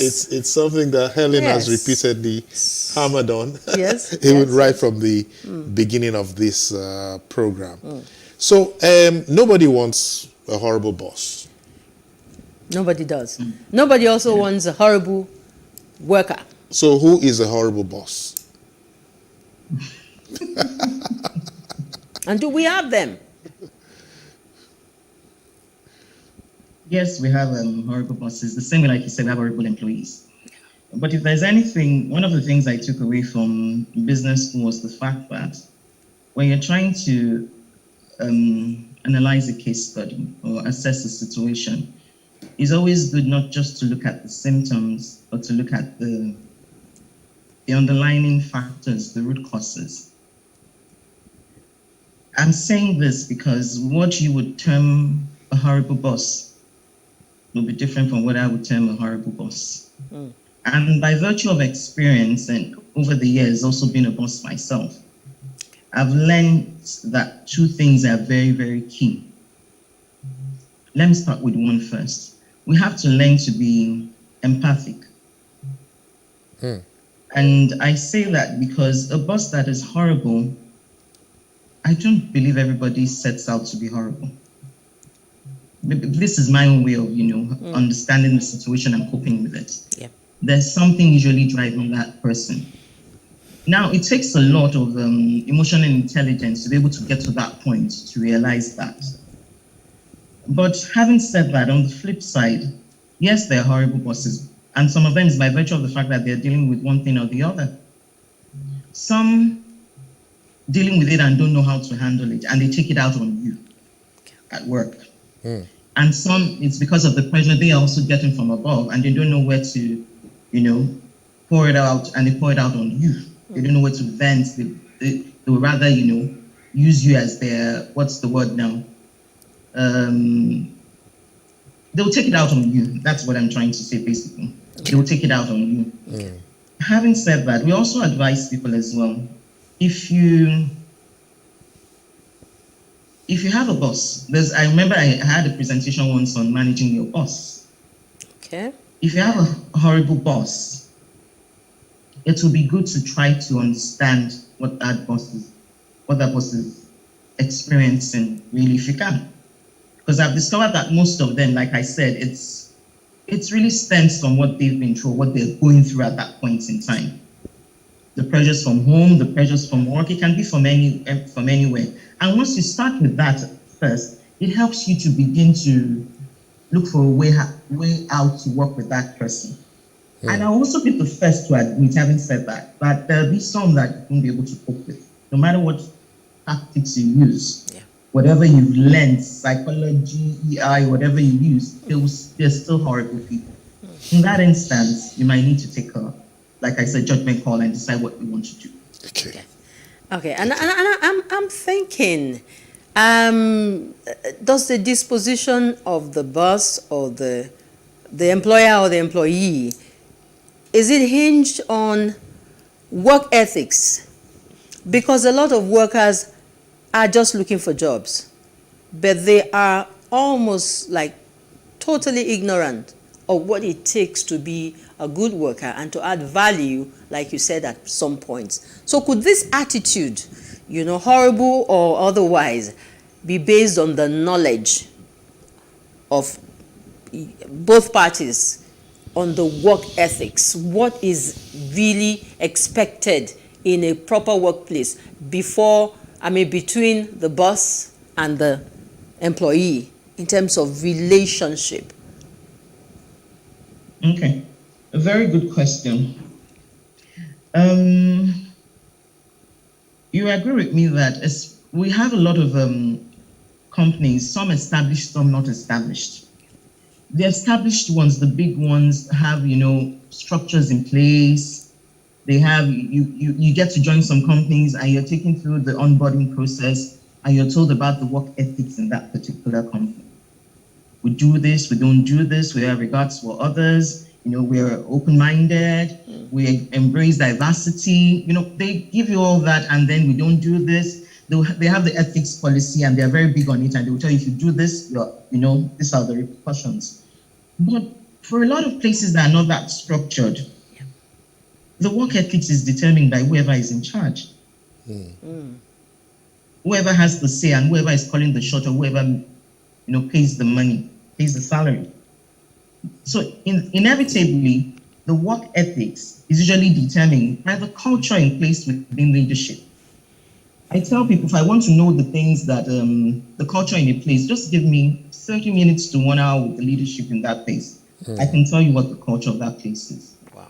Yeah, you can't. Because people watch them to be able to tell you what is accepted and not accepted. I worked in a place once, the owner of the place will go, "Oh, Mrs. Oshinaike, there's so much indiscipline in this place." Blah, blah, blah. And I think to myself, it stems from you. True. Yeah. Because they're watching what you're doing yourself and they're taking a cue from you that this is accepted. So when you talk about work ethics, it's a function of the company and most importantly, the leadership as well. What message are they sending out by what they condone, what they do themselves? It's a bigger message than your policies, even if you have them at all. Yeah. Okay, Mrs. Oshinaike, you know what? I work in your company, but I can't choose my boss. Yeah. Sometimes we're stuck with some bosses who would rather not have. I can't choose my boss, but my boss can choose me. You know, so how does one manage a horrible boss? Because you don't have it, you're stuck. Okay. But at times, let me also tell you that at times you can't choose who you work with. Yeah. Employees at times. True. Yeah, As people a like line manager, you can. Yeah. people are thrown at you. Yeah, That's posted right. to you. Take That's over right. a role and you have them reporting to you. Yes. So when you're Okay, to stuck, answer your question. yes. To answer your question anyway. For me, these are one of the things that have helped me, like I said earlier, is one, I need to be first of all self-aware myself. Is it something I'm doing that is making the person a horrible boss? At times, it just might be. That's one, I need to be self-aware. Then also, I need to have empathy. Empathy is, okay, what is in this position, I see what my line manager is going through. I hear, the backlash he gets from whether the board or something. How can I help him in that situation? Now, your first job, I tell people your first job and your job description is to make your boss look good. Okay, to make your boss look Look good. good. Wow. That whether you might, some people might, the jury might be out on that in some cases, some school of thought to tell you no. But for me, for my years of experience and having worked with about 10 bosses or more, 10 line managers, Yeah. it is your first job is to make them look good. Wow. You will agree with me that you can't have a team member or a direct report that makes you look good and is adding value to you and you want the person to leave, except you have issues yourself. Yes. Okay. Yes. Okay. So if you're doing all that, like I said, you're self-aware, you're sure it's not you, you're taking a look at what he's going through and you try to be helpful in one way or the other, then you might begin to look at your other options. But first and foremost, let's take a step back and not just assume this guy is horrible. He's horrible there must be something behind it. And if you can't fathom it, your job is not to counsel him or to make him any better. Then you might need to take a walk for your own sanity. Yes. Of course. All right. And perhaps in addition to making your boss look good so that the work environment will be conducive for everybody to achieve results, is performance also a part of this? Is it key in any work environment? And being horrible, does it have anything to do, with bosses driving you towards achieving results? Good you raised that point. There's a particular industry we all know, I won't mention, but the feedback from that particular industry, especially in Nigeria, is that they have a lot of horrible bosses by virtue of the fact that they have numbers to deliver. The boss is under pressure. He needs to bring in the numbers, and he transfers that pressure to his team members. And then you see another thing is, if you've applied something and you see that it works, you continue to use it if you don't. If you see that it works. Yes. Go ahead. If you put pressure on somebody to bring in the numbers for you, and you see that person deliver in that particular quarter, you feel that that's the what's the word now? That's the magic. Yes, that's what makes it work. So why don't I continue using it? Yeah. But you see, you don't just think of the short term. You think of at the end of the long run, not in the long run. At the end of the long run, it usually does backfire. And that's a very key point you just made, because the boss has to deliver on the numbers. To another boss, and the boss is along to another boss, or maybe to another boss. Now, bosses have to perform because they already have, they will be judged or marked by their performance. Okay? Do they have to be nice? Do bosses have to be nice? I don't have to be nice to get my results. When you use the word nice, very pregnant. In our local parlance is more like somebody that I'm so nice that you can walk all over me. So we need to be careful. What when we nice? use the word nice. How nice is nice? For me, I from my own experience and the way I've worked with people that reported to me, the word is not being nice for me. The word is being kind. Kind. Okay. Yes. Okay. The word is being. So- I keep using that word, and it's intentional. The word is being empathic. Empathic. The basis of humanity, if we go back to it, is to be kind and empathic towards one another. Okay.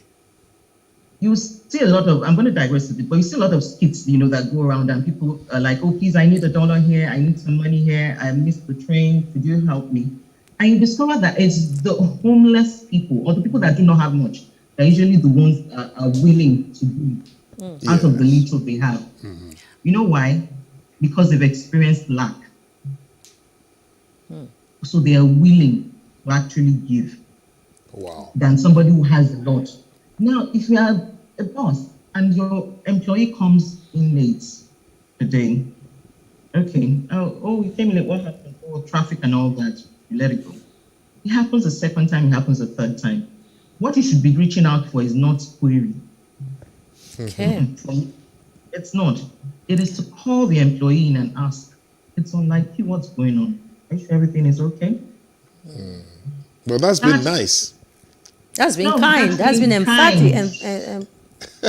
That's been kind. I'm being very careful because I want people to understand where we're coming from. Yeah, it's Remember a I thin, told you when you it's use a the word thin nice, line, I'm really. very, It's a yes, thin it's line. a thin line. That's why I chose the word kind. So Kind. you see, that kind of person would feel that, okay, you truly care. And then you ask, what can we do? Okay, do you need some time off? Or you need to come in, okay, you can come in 10 a.m. for the next few days to get yourself together, or you need some time off, or where do you think I can come in?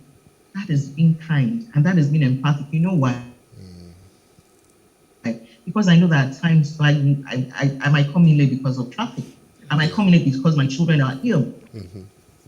So that's you see, that's if we can practice that, regardless of what the structure is within the company, regardless of what social media tells us, regardless of the pressures here and there. If those two things guide you, whether as a boss or even as an employee, you'll be better off. That's right. I can align with you here because I've really, in my work days, I've worked with hardliners as bosses, and I mean it. Bosses who will like, Helen, if I call you at 12 midnight, you must know that it is important and you need to get to my phone and pick up your phone and speak with me. Whether you're in bed with your husband or not, it gets that bad. But the same boss will call you in the morning and say, Helen, how are you today? How's the family? Last week you said one of your children, was down. How is he now? How is she now? How is the vehicle? I know she goes all the way and is like the flip side. And so you're able to balance, and really you can't call the boss a horrible boss. A horrible boss. But when the job needs to be done, it needs to be done. And she is a human being.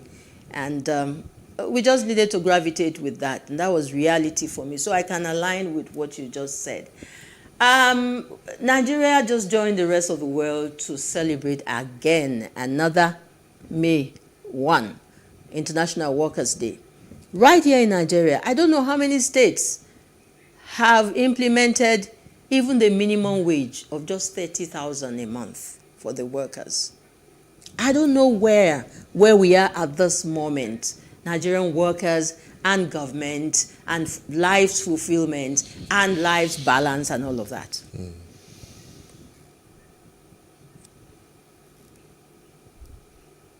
Are you there? I'm here. Yes, that's my question. And what's the question? The question is like, we just celebrated another Workers' Day. Is it just ceremony? Is it just tradition? What has changed? Even as small as 30,000 minimum wage, a lot of the state governors are yet to implement it. Can I act like a true Nigerian here? Yes, please. and be in character. We Nigerians answer questions with questions. Ellen, what do you think? John, what do you think? You're the expert here. You know, I think it's like, where do we go from here? I think we addressed this earlier when we talked about how far would your it's not taking you home, but I'm looking at... Yes, so I don't think most Nigerian workers are getting home. They're not? In quotes, yeah. You know, based on what they are taking home. Right, so maybe that will answer your question. Because she threw the question back at me. She threw it back at us. So you're trying to... No, seriously, because we had rallies, we had march pasts, and every year the labor leaders will troop to the national stadium in whatever state, and the ceremony goes on. But really, how much of impact does it have on the workers at the end of the day? We're all just putting up a charge, really, if you ask me. Okay. A lot of us at our wit's end, especially the workers at the receiving end. Okay. And you know, if you get to a point when you've done all the rigmarole and you don't even know what to do next, you just go with the flow. So and it's a very bad place to be, it's a place you don't want to be, but that's where we find ourselves right now in Nigeria, especially with the labor force, with the labor generally. Remember, I alluded to the fact that the labor law is outdated. Yeah. You read through it and you're like, in what day and age is this applicable? But you still have no choice, because when you get to court, it's still that labor law that, you know, will be used. That's what will be resorted to, you know, in judging a case, alongside other documents or evidences placed before the judge. But so if we do not address those issues, we're just, like I said, we're just rigmaroling. So we'll do the motions, you know, it's parade day, we get the public holiday, hey, I get to rest, you know, and then we go to get to do the parade. Then the governor maybe doles out money to the unions for them to do one thing or the other, and then we're back to square one. Yeah. Okay. So if you ask me, I wish I had the remedy, but I don't. Okay. All right. Okay. Thank you so much. Well, what you've given us is enough soothing balm. Yes, it is. It is. But I'm asking, do we need soothing balm? You know, that's my point of view. Well, we have learned so much from you today on the program, and we just hope that professionalism and the right attitude will take center stage as we talk of employees and employers. And once again, we thank you for your time. Thank you so much. Yeah, thank you. John, thank you. I don't know where to start from, but I feel so fulfilled after hearing all of the tips and the way she's delivered them. She hasn't made it look. She's made HR, remember? So horrible as our horrible employers. So I want to thank you so much for that. Thank you. Thank you. Thank you, madam. For having Thank me, you. John and Helen. But I would like to also reiterate again that wherever we find ourselves and whatever positions we find ourselves, let those two things be our guide. Be kind and be empathic. Okay. That's the least you can do to show that you're human. Thank you for you heard that. Be kind to me. After today. I heard that. Thank you. Thank you very much. It's time to take another break. All right. It's Today with John and Helen on Plus TV Africa. We hope that we have made some sense, you know, to the subject of today. Let's take a quick break and then the show continues after that. Abraham, Moses, Jacob, you are one family. There's nothing like this sport in Nigeria. See how your body just dripping diamond. My ID starting salary is 150, and I believe in every company, if they should be paying individual or average Nigerian people to be collecting that such amount of salary, I think it will be beneficial for the citizen. I would say a typical Nigerian working on a day-to-day job, I would say my salary will be nothing less than 70 to 80,000 naira. Because of my skills, I would say I'm a professional cleaner, though I own a cleaning company, but because of my skills and everything, I would say my salary will be like, if I'm working for someone, it will be like 70 to 80,000. Presently, our ideal salary is 100,000. My best work experience is a sales consultant, and I love the work presently, and the work is making me to have boldness to talk to people.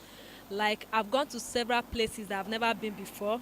I've talked to people that's not even up to my caliber, and I've mingled a lot with kind of big men.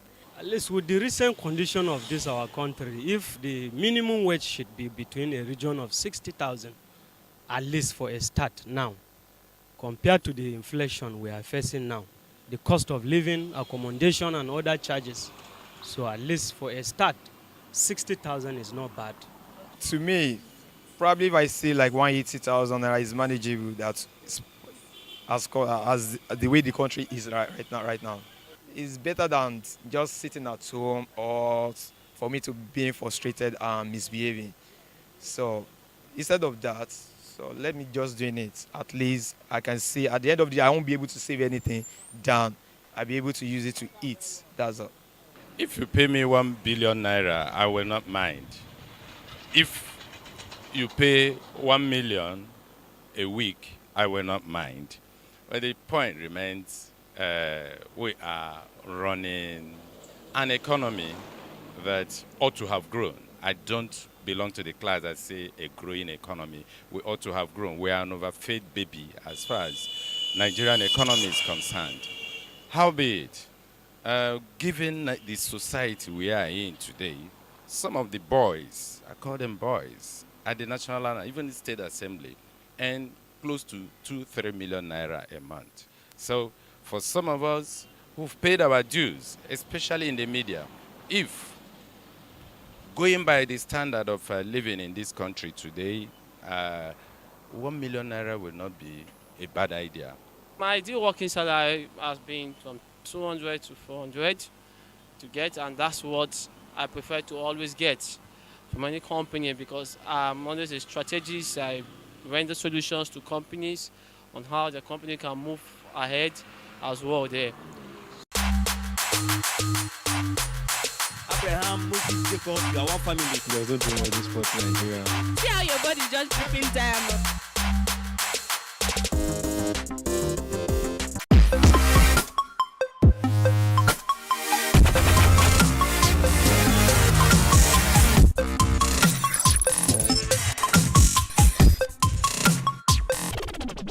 Hello and welcome to Tech Talk on Today with John and Helen. My name is Emmanuel Atta. I'm a content manager. I'm here to bring you tidbits of digital marketing that can help you build and maintain a strong online presence for your business. Now, video marketing is the best type of marketing you can do for your business online.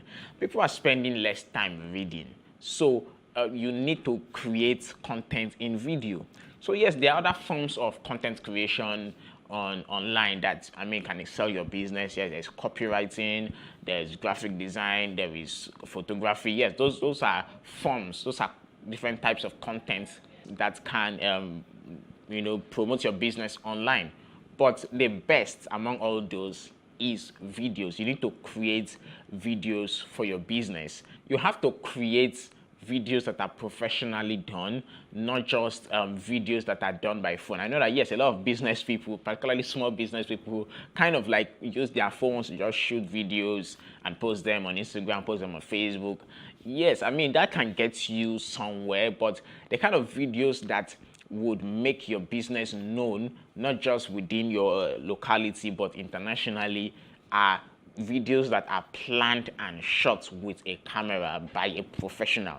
Those are the kind of videos that people from different parts of the world can see and be like, yes, they want to identify with your business. Now, what kind of video should you be creating? So first of all, you can create entertaining videos. Look, entertainment is taking over the world. So any information you want to pass, it has to be kind of wrapped up in entertainment, and that is kind of what we catch people's attention when they are on social media, maybe on TikTok, maybe on YouTube, maybe on Facebook.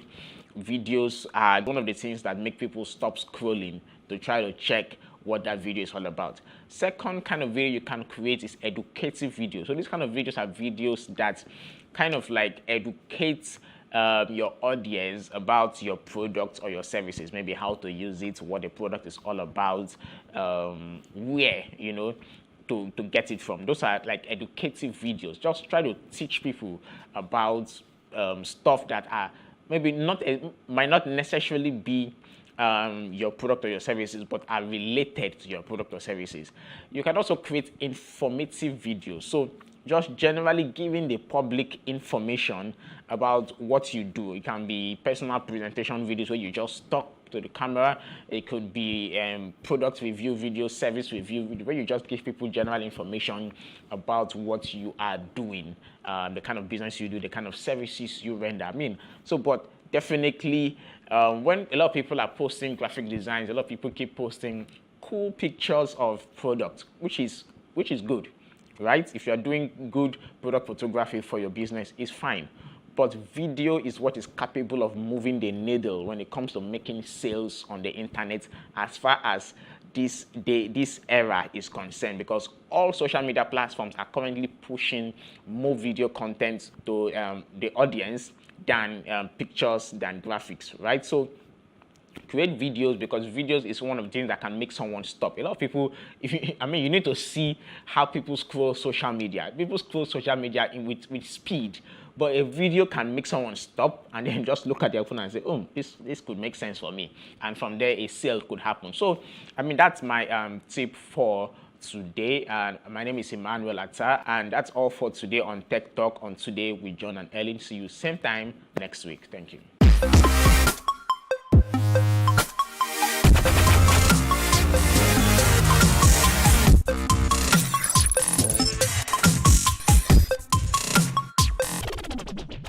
Last Saturday, we kicked off our Getting Your Finances Right series with budgeting, i.e., income versus expenditure. Today, we're looking at couples' joint accounts because, in my opinion, everything starts from the nuclear family. Man and woman are the starting points of everything. So surely having a joint account shouldn't be a problem, or should it? What I want to know is, does having a joint account with your spouse or partner makes sense? Let's have our guest, Omi Oshikoya, answer this for us. Some of you may remember Omi from last Saturday when she simplified personal budgeting for us. She's the financial expert who wears many finance-centered hats. Today, she's wearing the hat of a woman who has been married for 15 years and experienced firsthand how personal fears of financial insecurity can ruin a marriage. She's also the best-selling author of The Richer Woman, where she tells her story of marital challenges in its early years. The Richer Woman community for women who are on the journey to wealth is a product of her book.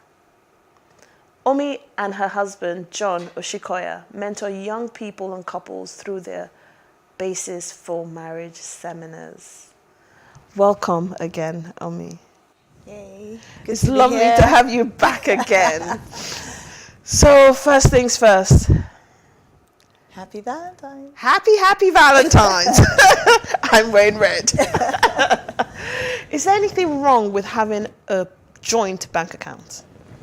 I don't think there's anything wrong with it, but I think it's the motive. Why are you having it? Is it because it just sounds right, or is it actually effective for you? Is it something that everybody should have in their marriage, or is it something that is unique to a particular couple? So I think it's more than just, oh, you should have a joint account because you want to be married.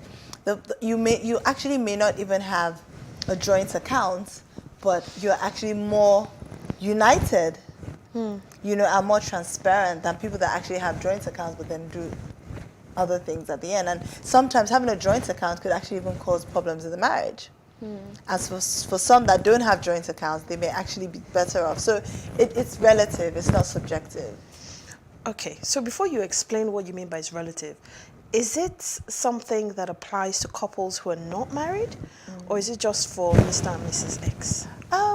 If you're not married, I think with marriage kind of, I don't know how to put it, but there's some kind of security. So if you're not married and then you have a joint account, if you break up, you can break up with someone today, but if you're married to someone, you can break up with them, but there's still a bit of a process, right? So when you are not married and you have a joint account, I think you may be putting yourself more at risk if you do break up and then you're now trying to sort out all sorts of financial things. So I actually would not recommend it because of just the process of the fact that there's no security in the relationship. What if the couple says, oh, we're engaged to be married? Okay, fair enough. Same thing, you're still engaged, people still break up before, some people break up the day before. So I would say when you're married, I mean, it's good to have those kind of conversations and say, okay, this is what we desire to do when we get married. If you're engaged and you're 100% sure, I don't know if anybody is really 100% sure, then you can consider. But I think it's about why do you want to have a joint account in the first place? Let's talk, because you can still achieve the same goal without actually having it. Right. And you can have a joint account for a specific purpose, but still maintain your separate account. Exactly. So the question initially was, does it make sense? And I would like you to break that down. You've touched on it, but I'd like you to please break it down. Okay. So I would use myself as an example. Or maybe not even use myself as, let's even be abstract and generic for now. So a couple say, or rather, you're married, you should have a joint account because you're one. But there are many things to consider. Personality. What's your money personality? What if you're a spender, right? And someone is more frugal? You're going to clash. Yeah. And even if you feel like you're a spender in one aspect and someone's more frugal, it may just be in terms of your preferences. So a man may prefer to buy gadgets, a woman may prefer to buy fragrance and household furniture, right? So it really depends. So in my situation, and also independence as well. How so? So you have a joint account, but there's sometimes you just want to go and have lunch, right? And you really don't want the situation where, especially with the economy, things that, how things are in Nigeria, and then someone's checking and saying, you just had lunch, that kind of thing. You're not supposed to have spent this, So personally, what I would recommend, or what works for me, is you can decide that what's the purpose, yeah? So you can have a utility joint account. So you live together, right?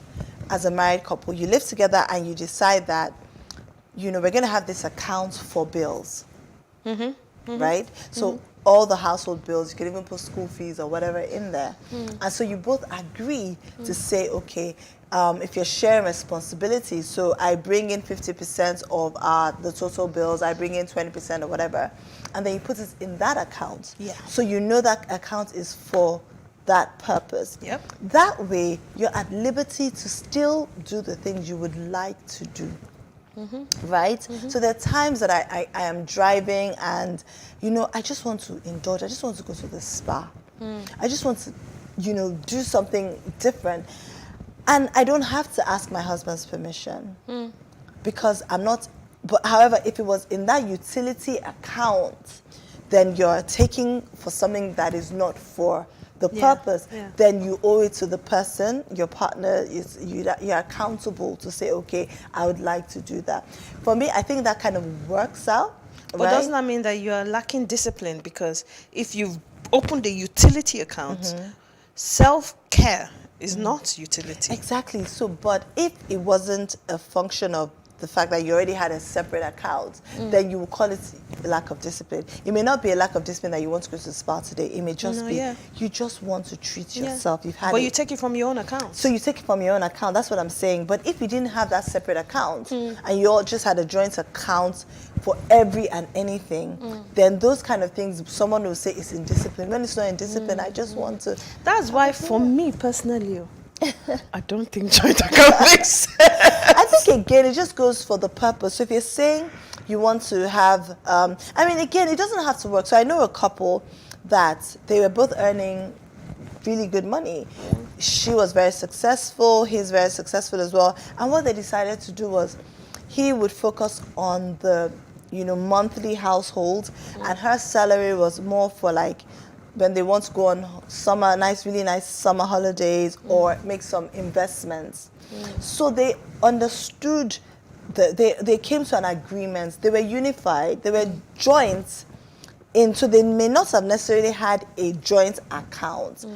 Because I feel like this whole joint account thing can actually cause more problems than solutions if you don't understand it. I think the first thing is not saying you want to have a joint account, but being unified, agreeing in your, disseminating your financial habits, your goals. Then you can decide, okay, are we going to have a full-on joint account? Because, for instance, if there's a woman that's not working and your husband is working and you have a joint account, right? So you may feel like it gives you more security. But what if you still have your own account and it gives you an allowance? Or on the flip side, a lot of women are earning more than their husbands now, right?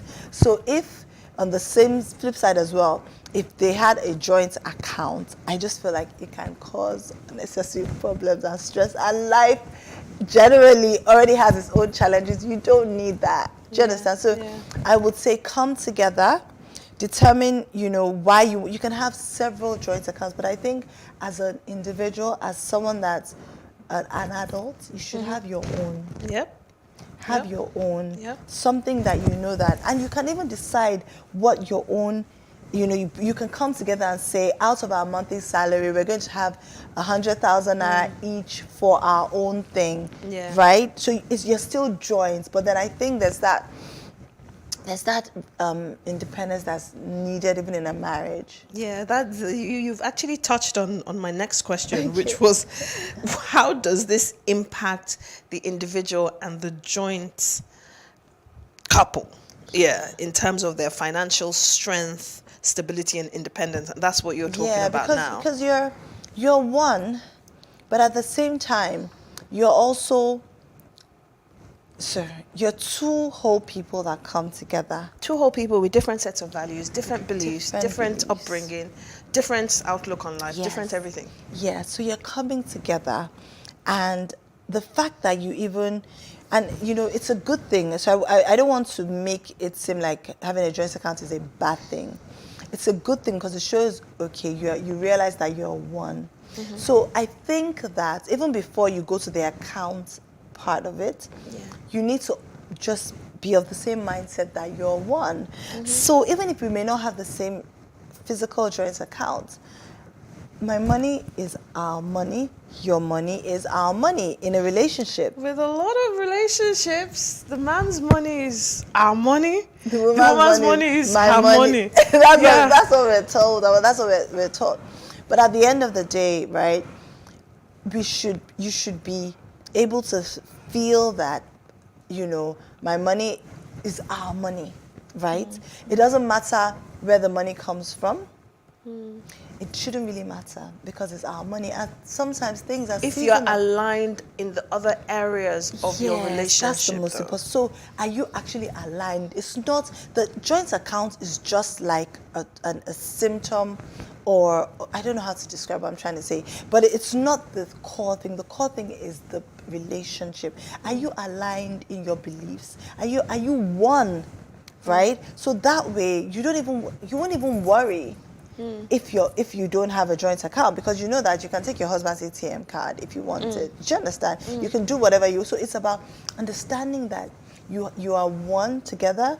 And then deciding, okay, in terms of how we're going to spend, how does it work for me? So find out what works for you. If a joint account works, because somebody may be, excessive, maybe a spender, and may need that control, because the woman or the man may need to, okay, let me help you. So we can manage our money, almost like having a coach kind of thing. Then you can have that joint account, right? But I just feel like people just say, oh, you must have, and if you don't have, you're not doing well in your marriage. No. But there's some marriages where it's actually sometimes the husband who insists on having a joint account. And I hear sometimes that it's even a cultural thing, that the husband is like, give me your money that you are earning. So in that, so those are things that make me think. That's not equality there. If it's about, so what about you give me your money? Do you understand? I think so. For someone like my husband and I, so like I said, we don't have a joint account. My husband has been saying it consistently. He's actually been saying that, oh, he wants to open an account or make me. Actually, I think what's even most important is making sure that your spouse is your next of kin. I think that's more important than even having a joint account, because life happens. So let me give you an example. I remember a friend of mine, her dad passed. Her parents are older. And the mom, it was like trying to scramble to quickly get money from the accounts before the banks would know. No way. Because once the banks know that the person has died, they close the account. Yeah, so you have to go through, I think it's probate, before you can get funding. So almost another thing that I heard about and that wouldn't have happened if they had a joint account. So that won't have happened, because then she can just go and, you understand, get the cash, whatever. The same thing there was another couple where he was ill. I think he went in a coma. And they needed money to pay for treatments, and he was the sole provider, and he nobody knew. He was hiding some of the accounts. They didn't know where he had the accounts. Some of maybe they didn't have the pins. Do you understand? So who's wise at the end of the day? The person shuts himself in the foot. So that's why I say it's about transparency. So transparency, I know my husband's pins, he knows my pins. Right? I feel like we're one, so I don't even feel the need to monitor him. I know that he's not a spendthrift. I know that he's reasonable. I know that he puts the family first, right? So even if he indulges, I don't even care, because I feel like you deserve it. You deserve to. So sometimes I may even just tease him. I like you're just, just teasing, but you're really looking, you've really gone to, spend kind of thing, just teasing, and like, you see him like, no, but Omi, I'm just teasing you. I'm just teasing you. You know what I mean? But we understand each other, and we realize that we are one first, and it's not determinant on whether we have a joint account or not. Wow. So more importantly than the joint account, more importantly than joint account first is transparency and understanding that you're one. Yes. But you've now even touched on something that's even a completely different topic. Next of kin. So I'm going to double back again, because I still don't have clarity. Does it make sense or does it not make sense to have a joint account? In 3 simple.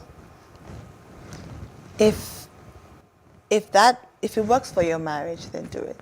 So 1, if it works for your marriage, do it. Yes. Most importantly, are you one beyond the joint account? And how you should also have a mechanism for how do you solve conflicts that may arise from that joint account. Conflict resolution. Yes. But if you're one, should there be conflict? There shouldn't, but life happens, right? So the economy now, everything is expensive. People are on edge. People lose income.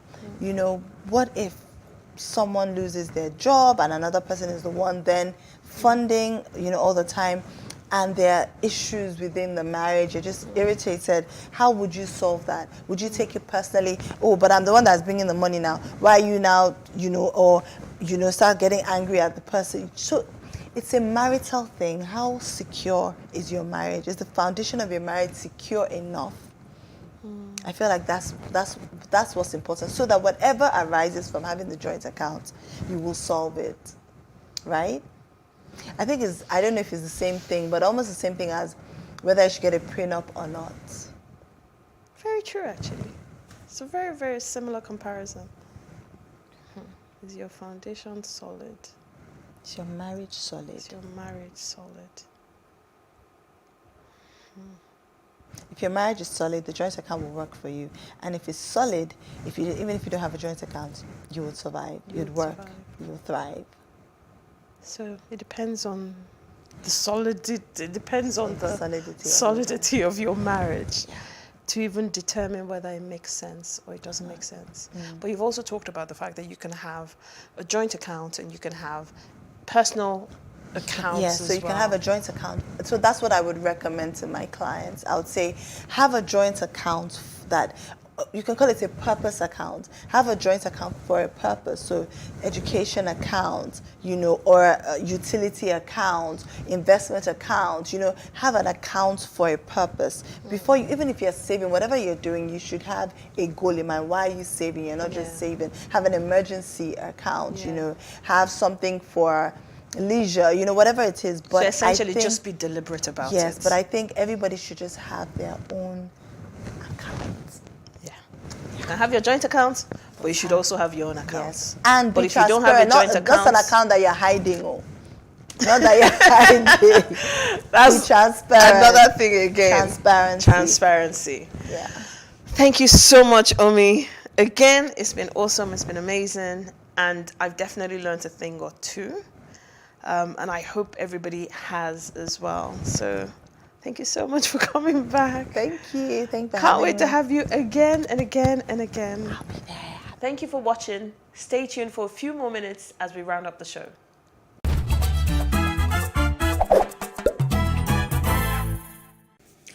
Okay, thank you so much to Dolly Phillips on the Keep Fit segment. That's our coach there, and Emmanuel Atta, who took us round and through the technology tech talk. Thank you both. Okay, John? Okay, John. Yeah, okay, John. Yeah, Your it's time turn. for our nuggets, our public speaking nugget. And today I have quite an interesting one for you, and I want you to listen carefully. The nugget for today: it's good to choose your topic, but it's better for the topic to choose you. Wow. Helen, think about it. Now, most of the time, we give topics to people, guest speakers, and all of them, to speak, right? Sometimes we say to them, oh, please pick a topic. That's not doing any justice to the speaker. If they have to pick their topics. Pick any topic. Any topic, okay. Pick any topic. Doesn't do justice to it. Okay. So we're looking for square pegs and square holes. Okay? If you identify a guest speaker and you know what he is good at or what his forte is, give him a topic that he can speak on. So you let the topic find him. You pick your topic and get a speaker that can do justice to that topic. Don't say to a speaker, pick any topic of your choice. Okay? So it's good for you to pick your topic, but it's better for the topic to pick you. Okay. But isn't that what we normally do? You have a seminar, for example. Yes. And based on the area you're focusing on, you begin to go in search of someone who's got value to give in that area. Not all of the time. And that's what you're saying we should do. That's what I'm saying. That's what you're okay. I'm insisting that we get the right topic that fits. Okay. Get the right person for the topic. Because I see rather than throw it open. I see that if we do that, it's a two-edged sword. You will get the speaker to do his best, and you'll get the listener, to get value. Yeah. You see, what happens at most events is that we choose the speaker because we want to leverage on the mileage that the speaker's personality will give us. But we do not attach a topic that speaker is well versed on. Okay. Is it in or on? Right? Okay. So the point again is that yes, it's good for that speaker to pick a topic, but it's better for the topic to pick him. Okay. Yeah, so it doesn't matter who's speaking. Okay. The important thing is that the topic is properly dealt with. Okay. And so And pretty much, I guess that's what we do here every week. that's what we do here. Yeah, that's what we do here. And that's why I've chosen you, Helen. So that's the nugget for today. Of course, remember that the nugget is, featured every week. Yes. On this segment on Today with John and Helen. Okay. And I won't be doing any advertising for John. No further advertising for you. Okay. We have thoroughly enjoyed today's show. Today with John and Helen from Plus TV Africa. And as workers, when we remember that so much happened on the 1st of May, we just thought we should also add our voices. Yeah. And I think we've done a good job. Do you think we have done a good job?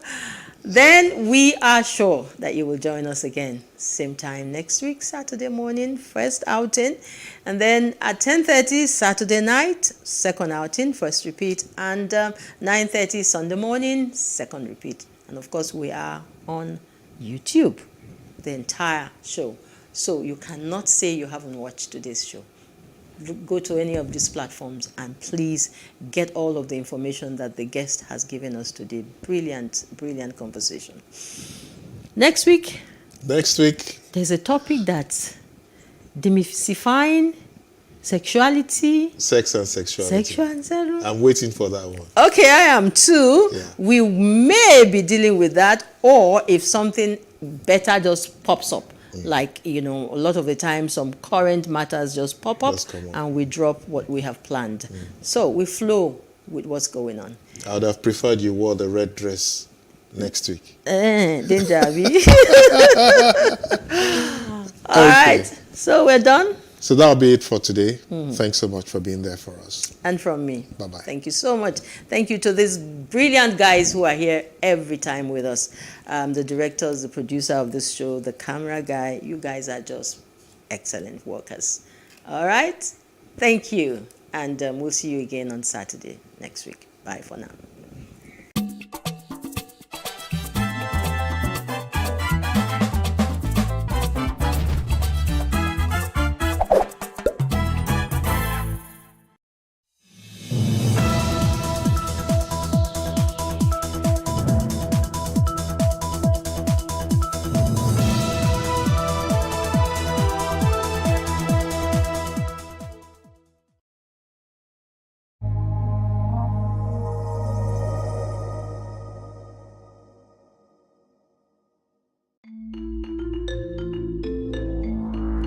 New York City has always been a place for big dreams and big dreamers, where anything seems possible and where immigrants have the opportunity to start a new life with the hope of striking it rich.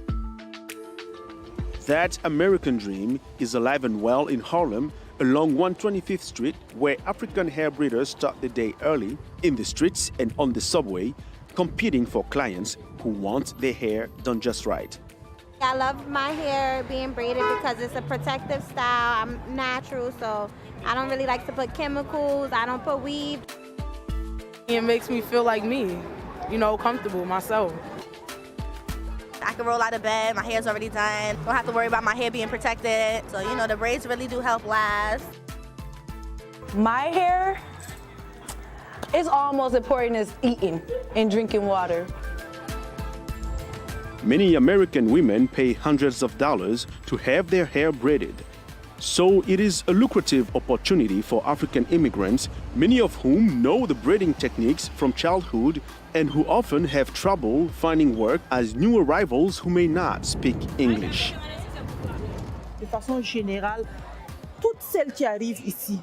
All women who come here, who don't have legal papers and don't know anyone, regardless if they have a high school diploma or even a PhD, they start braiding hair until they can do something else.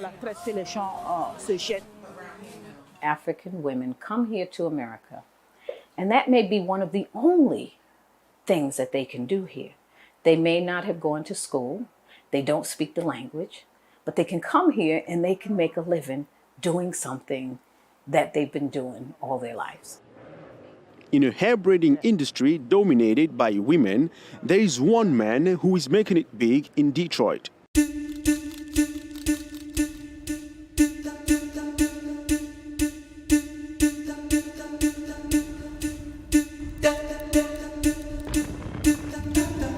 Salion Kouyate's family is from both Guinea and Mali. He came to the United States 20 years ago with a passion for hair. My first love is the braid. When I see a woman with braided hair, a beautiful hairstyle, I fall in love. Like now, I am in love with these braids. They are well twisted, they're beautiful. So when my client goes home today, the love that I feel in my heart will be the same love in the heart of her husband.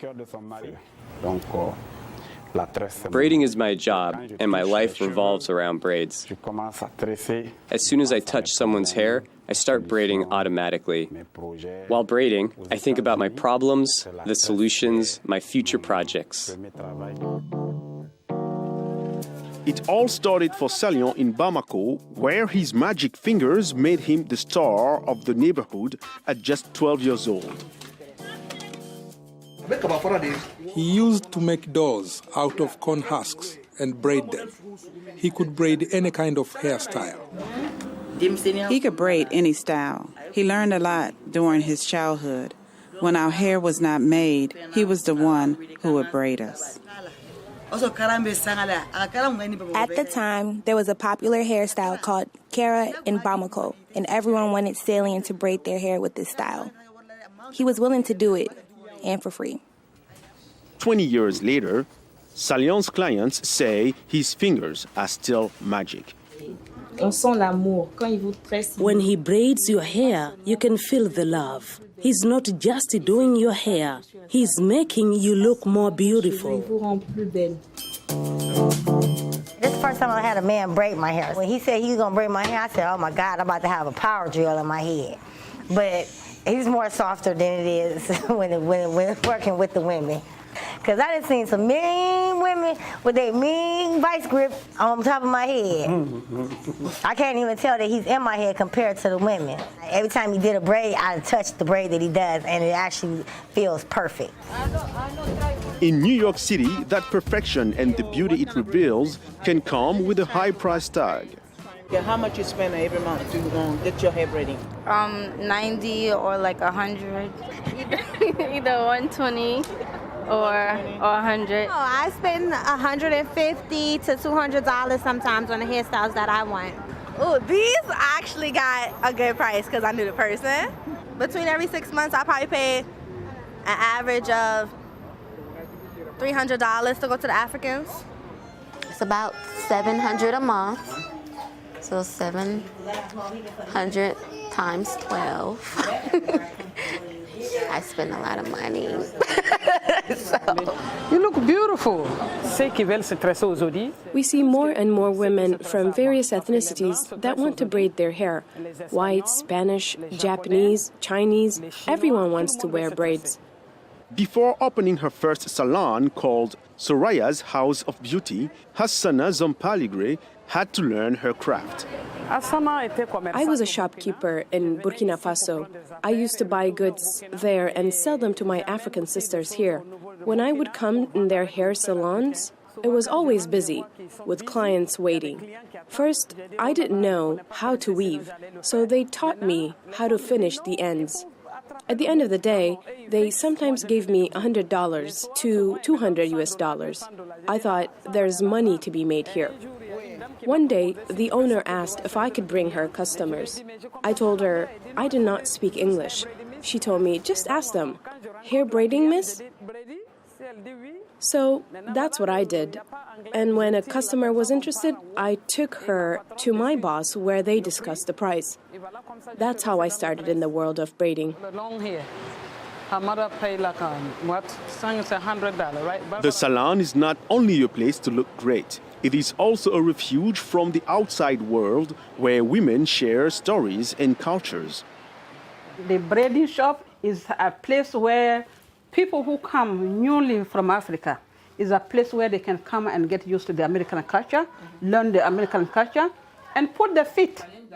It is one of the few places where Africans and African Americans regularly mix. The only place where we are able to actually come together as African American and African is the braiding shop. And the only place where, as African, we can actually have the opportunity to educate African American about our culture, about who we are, because many times you find ourselves that people think you people live in the bush.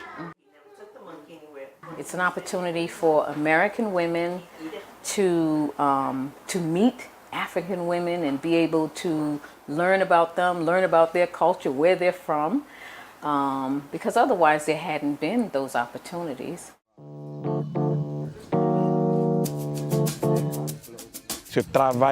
This job is not just about the money. It's about putting joy in people's heart. It's a positive energy that you can give to someone who is depressed.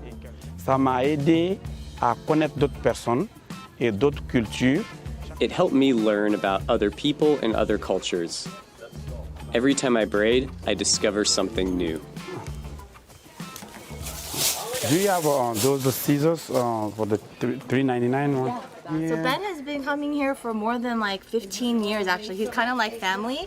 I don't feel any hesitation. I'm very confident in being able to send my customers over there and they're going to be treated well. He helps me, I help him. Like he tells me, Christine, you got to put this product because you know this works really well. Because sometimes we don't know either. Braiding is not just about beauty. Some women are turning to the style for health reasons. So many people, even they go to the doctor tell them, stop putting chemicals. I've always been used to having thick, long hair. And within the last months, I have had cancer. So the braiding, it helps me to keep my hair, to keep maintaining and keep it growing and just to keep stuff out of it. I can wear it in different styles. It helps me more than harms me, more than any other hairstyle I get. That's about it. When my hair is done, it makes me feel better. Bonjour les garçons. Hello boys, wake up. How are you? Every summer, Salion's children come from Paris to visit their naturalized American father. Tu veux ça? Oh. Ça? Peut-être. Oui. Oh non, non, ça.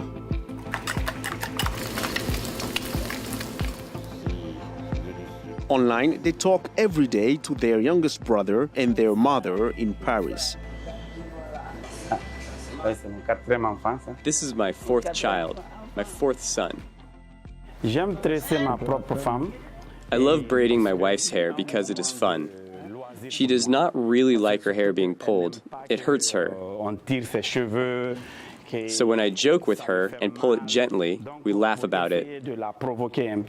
I often tell her, okay, today is Sunday. I'll braid your hair differently today, not like the others. So these moments, the time spent together for 2 or 3 hours, it's like part of our marriage. So hair braiding for me is a way to flirt with my wife. I met my wife when we were very young. She's hard of hearing, but this is what made me want to talk to her. I wanted to understand what she was saying. She lives today in France, and I'm in the United States. But I do not take any decision without consulting her. And God blessed us with 4 boys. 9 in the morning and time for work. But no, King twist is 160, the short the length. But when you take a 170, it's a long one, like you said, the middle of your back. Okay, 170 hair include. It's a 24/7 business. That's how it is in America. Tell me some celebrities in America. We in France, we have Griezmann. We have Pogba. We have Michael Jordan. Salion spends part of the year in France where his wife is waiting to complete her U.S. immigration process. While they are waiting, he introduces his children to the American way of life.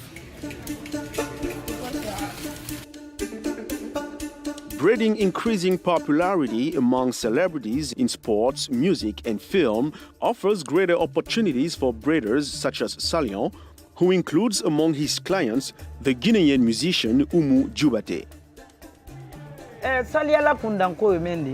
At the time, I was organizing baptisms, weddings, and concerts, and Salian used to braid my hair and other women's hair. He did that up until he opened his own hair braiding salon in the United States. In Africa, braids represent social rank or the celebration of important cultural events. But in the United States, braids have more traditionally been associated with revolt against racial injustice and with reaffirmation of African Americans' connection to Africa. That makes them a potent symbol for many Americans. Pamela Farrell was an amateur hair braider in Washington, D.C. in the early 1980s. She remembers well the day when her boss at her day job told her to remove her braids. He told me that I could not wear my braided hairstyle there. It was not appropriate for his clientele. I cried because I knew it was wrong. I knew my hairstyle was beautiful. And I decided that I was going to braid so many heads that this would never happen to anyone else again. Then I decided, okay, I'm going to open a business. And when I opened the business, I got a phone call from DC government telling me I had to shut down my business because I didn't have a cosmetology license. I opened a salon for social justice. I was fighting to make sure that African American women could go to their jobs wearing their hair braided, twisted, locked, or natural. And then that was the first fight. And then the second fight was that they could open up salons. Because around the country, you know, they made it illegal to braid hair without a cosmetology license. Today, Pamela continues the fight to protect hair braiders. Her book, Where Beauty Touches Me, celebrates the diversity of braiding and its affirmation of the African aesthetic. This manual for families wishing to embrace the hairstyles of contemporary African beauty is so central to the contemporary identity that it is now sold at the Smithsonian's National Museum of African American History and Culture. Despite those advancements, there are still challenges to being a professional hair braider in the United States. In New York, for example, braiding without a license is punishable by a $2,500 fine. It's not easy for us. The government is asking us for licenses. Many women hide because they do not have the license. In Maryland, local hair braiders banded together to block their state from enacting similar licensing laws. Julie Wakoria is a founding member of the Maryland Hair Braiders Association. It started 3 years ago, where the African American salon owners decided to go to the Maryland House of Delegates and have them pass a law that will make the braider go to school for 1,500 hours, which didn't make any sense to anybody. They moved quickly to lobby state lawmakers at Maryland's House of Delegates. The law was going to be passed on a Friday. We had it on Wednesday. We woke up. We decided we walk around and mobilize with phone call everywhere to every braiding shop we could get and try to mobilize people to go to the House of Delegates. We presented our case to the delegate. At the end, they were like, oh, we don't know what is that. What is braiding? We don't know what is it. Because, I mean, they really didn't have no idea. So they couldn't pass the law. We decided not to do the bill because it would have foreclosed a lot of economic opportunity for immigrants. We were trying to regulate something that we really didn't understand, the cultural, the techniques, the safety procedures that are put in that really make this type of regulation unnecessary. Now you have lawmakers that are more well-informed, and frankly, as long as I'm in office, I'm going to fight any sort of attempt to regulate that industry based on the conversations that I had at that town hall, which was tremendously enlightening and invigorating, frankly. Julie Wakaria says hair braiders themselves have health challenges, including long hours standing with their heads constantly bowed down and the repetitive movement of their fingers. Many braiders have problem with the neck. This Senegalese twist, this is messing up our heads. Everybody is getting capitulum. Je peux faire 12 heures. I can work 12 hours a day. During these 12 hours, I stand on my feet almost half the time. And that depends on the style of the braid. But in general, I'm standing. And that has a toll on my back and my chest, those muscles there. Like many jobs with long hours, there is also the challenge of balancing family life. Tu peux rester là du matin jusqu'à 16 heures. I come to work in the morning and leave at 4 p.m. Let's say a client comes in at 4 p.m. and wants a $120 hairstyle, and I've been here all day without a single client. I rent a chair in the salon and owe rent to the owner, so I stay and take the client. Even the owner has to pay her girls per week, take care of her rent, cable, and other bills. So yes, you take the client. And if you take a client at 4 p.m. for a 4 or 5 hour session, what time will you finish? What time will you be home in order to cook and take care of the kids? There's never enough time for my personal life. I'm always here. I'm always tired. It's not easy. I cannot even travel because of business, even though I have an assistant. I'm always here. I can't leave the business, so that's that.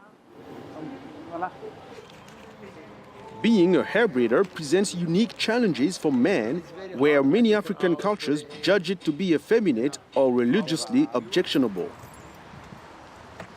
Salion's family remembers the mockery he endured.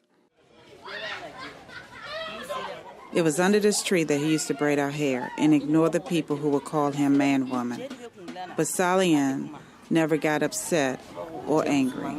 He would tell them, I would rather be a woman than a thief or a drug addict. This will allow me to get married and build a house.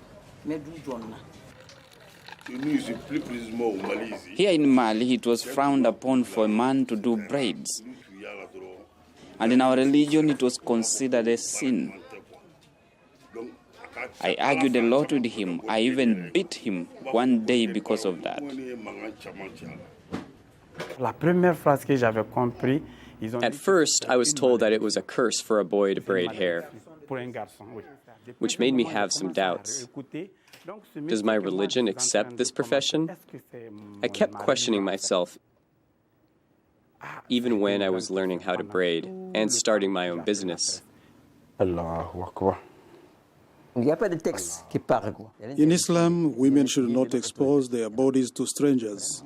Having a Muslim man braid a woman's hair is a delicate issue because he's a stranger touching her hair. But there are no texts in the Quran that forbids or authorizes men to do that. There are none. It does not exist in the Quran. If the individual respects himself, is the breadwinner in his family and does that job while being professional, I would say yes. Yes, he can.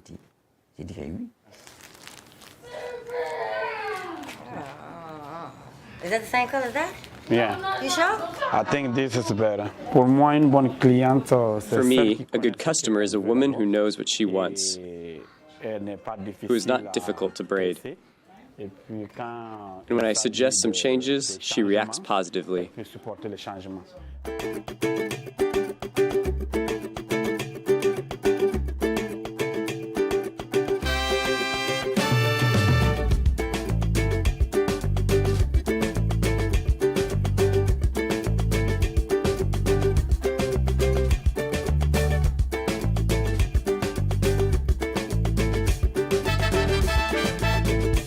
It's something pulling right here.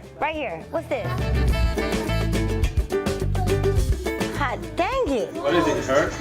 Yeah, you bet it does. But that's the pain you gotta take with the beauty. It's my first time getting cheeky twist. Okay, what's this in the back of my head? What's that? What's that? What's that? Oh. Oh. Oh, God. I'm gonna need a big aspirin after this. Looking beautiful is painful and expensive. And why do you still do it? Because I like to look beautiful, and I'm priceless. Who? Jesus, who on this head right here? Who on here? Who right here? Who right here? Somebody right here on the brain. On the equilibrium. My cubicle vortex is not functioning right now.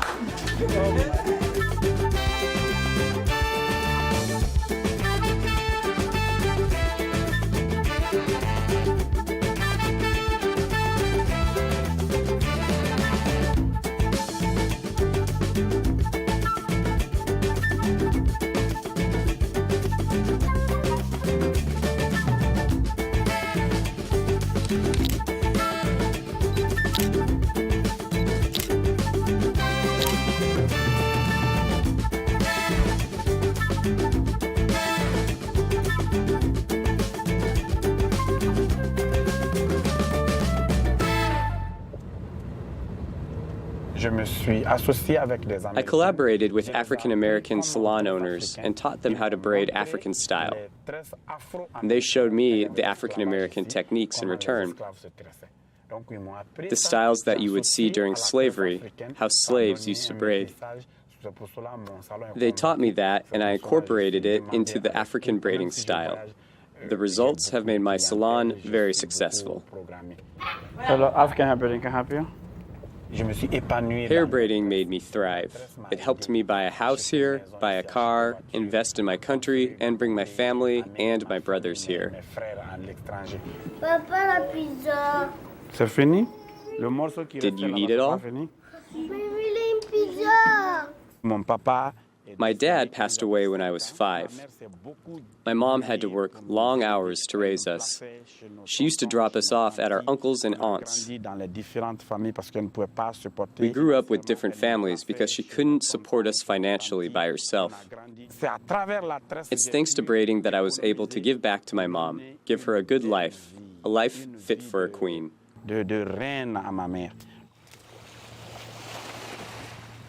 To my friends who laughed at me when I was little, I would like to say to them today, your teasing encouraged me to be better. The little boy has become a great hair braider.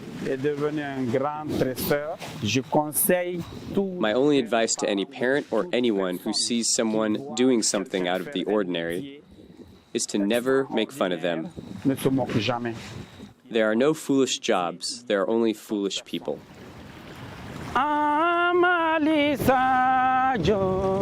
Men or women, African hair braiders in the United States are unanimous. Despite economic challenges and restrictions on immigration, they are full of hope and courage, pursuing the American dream, one braid at a time.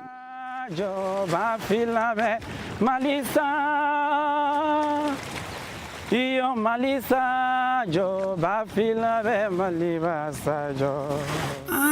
Malisa jo ba fila be malisa. Malisa jo ba fila be malisa. Malisa jo ba fila be malisa. Malisa jo ba fila be malibasa jo. Nkoche dala kanuke, che lana kanuke, che ni che bala kanuke, bi korote la kaniola. Muso bara kanuke, muso bara kanuke, muso ni muso dala kanuke, bi korote la kaniola. Ali korote kanimena bi mogori korosi kanuna. Korote kanumena bi mogoye korosi la kanuna. Muso di la kanunke, muso da la kanunke, muso niche bara kanunke bi koroye la kanuna.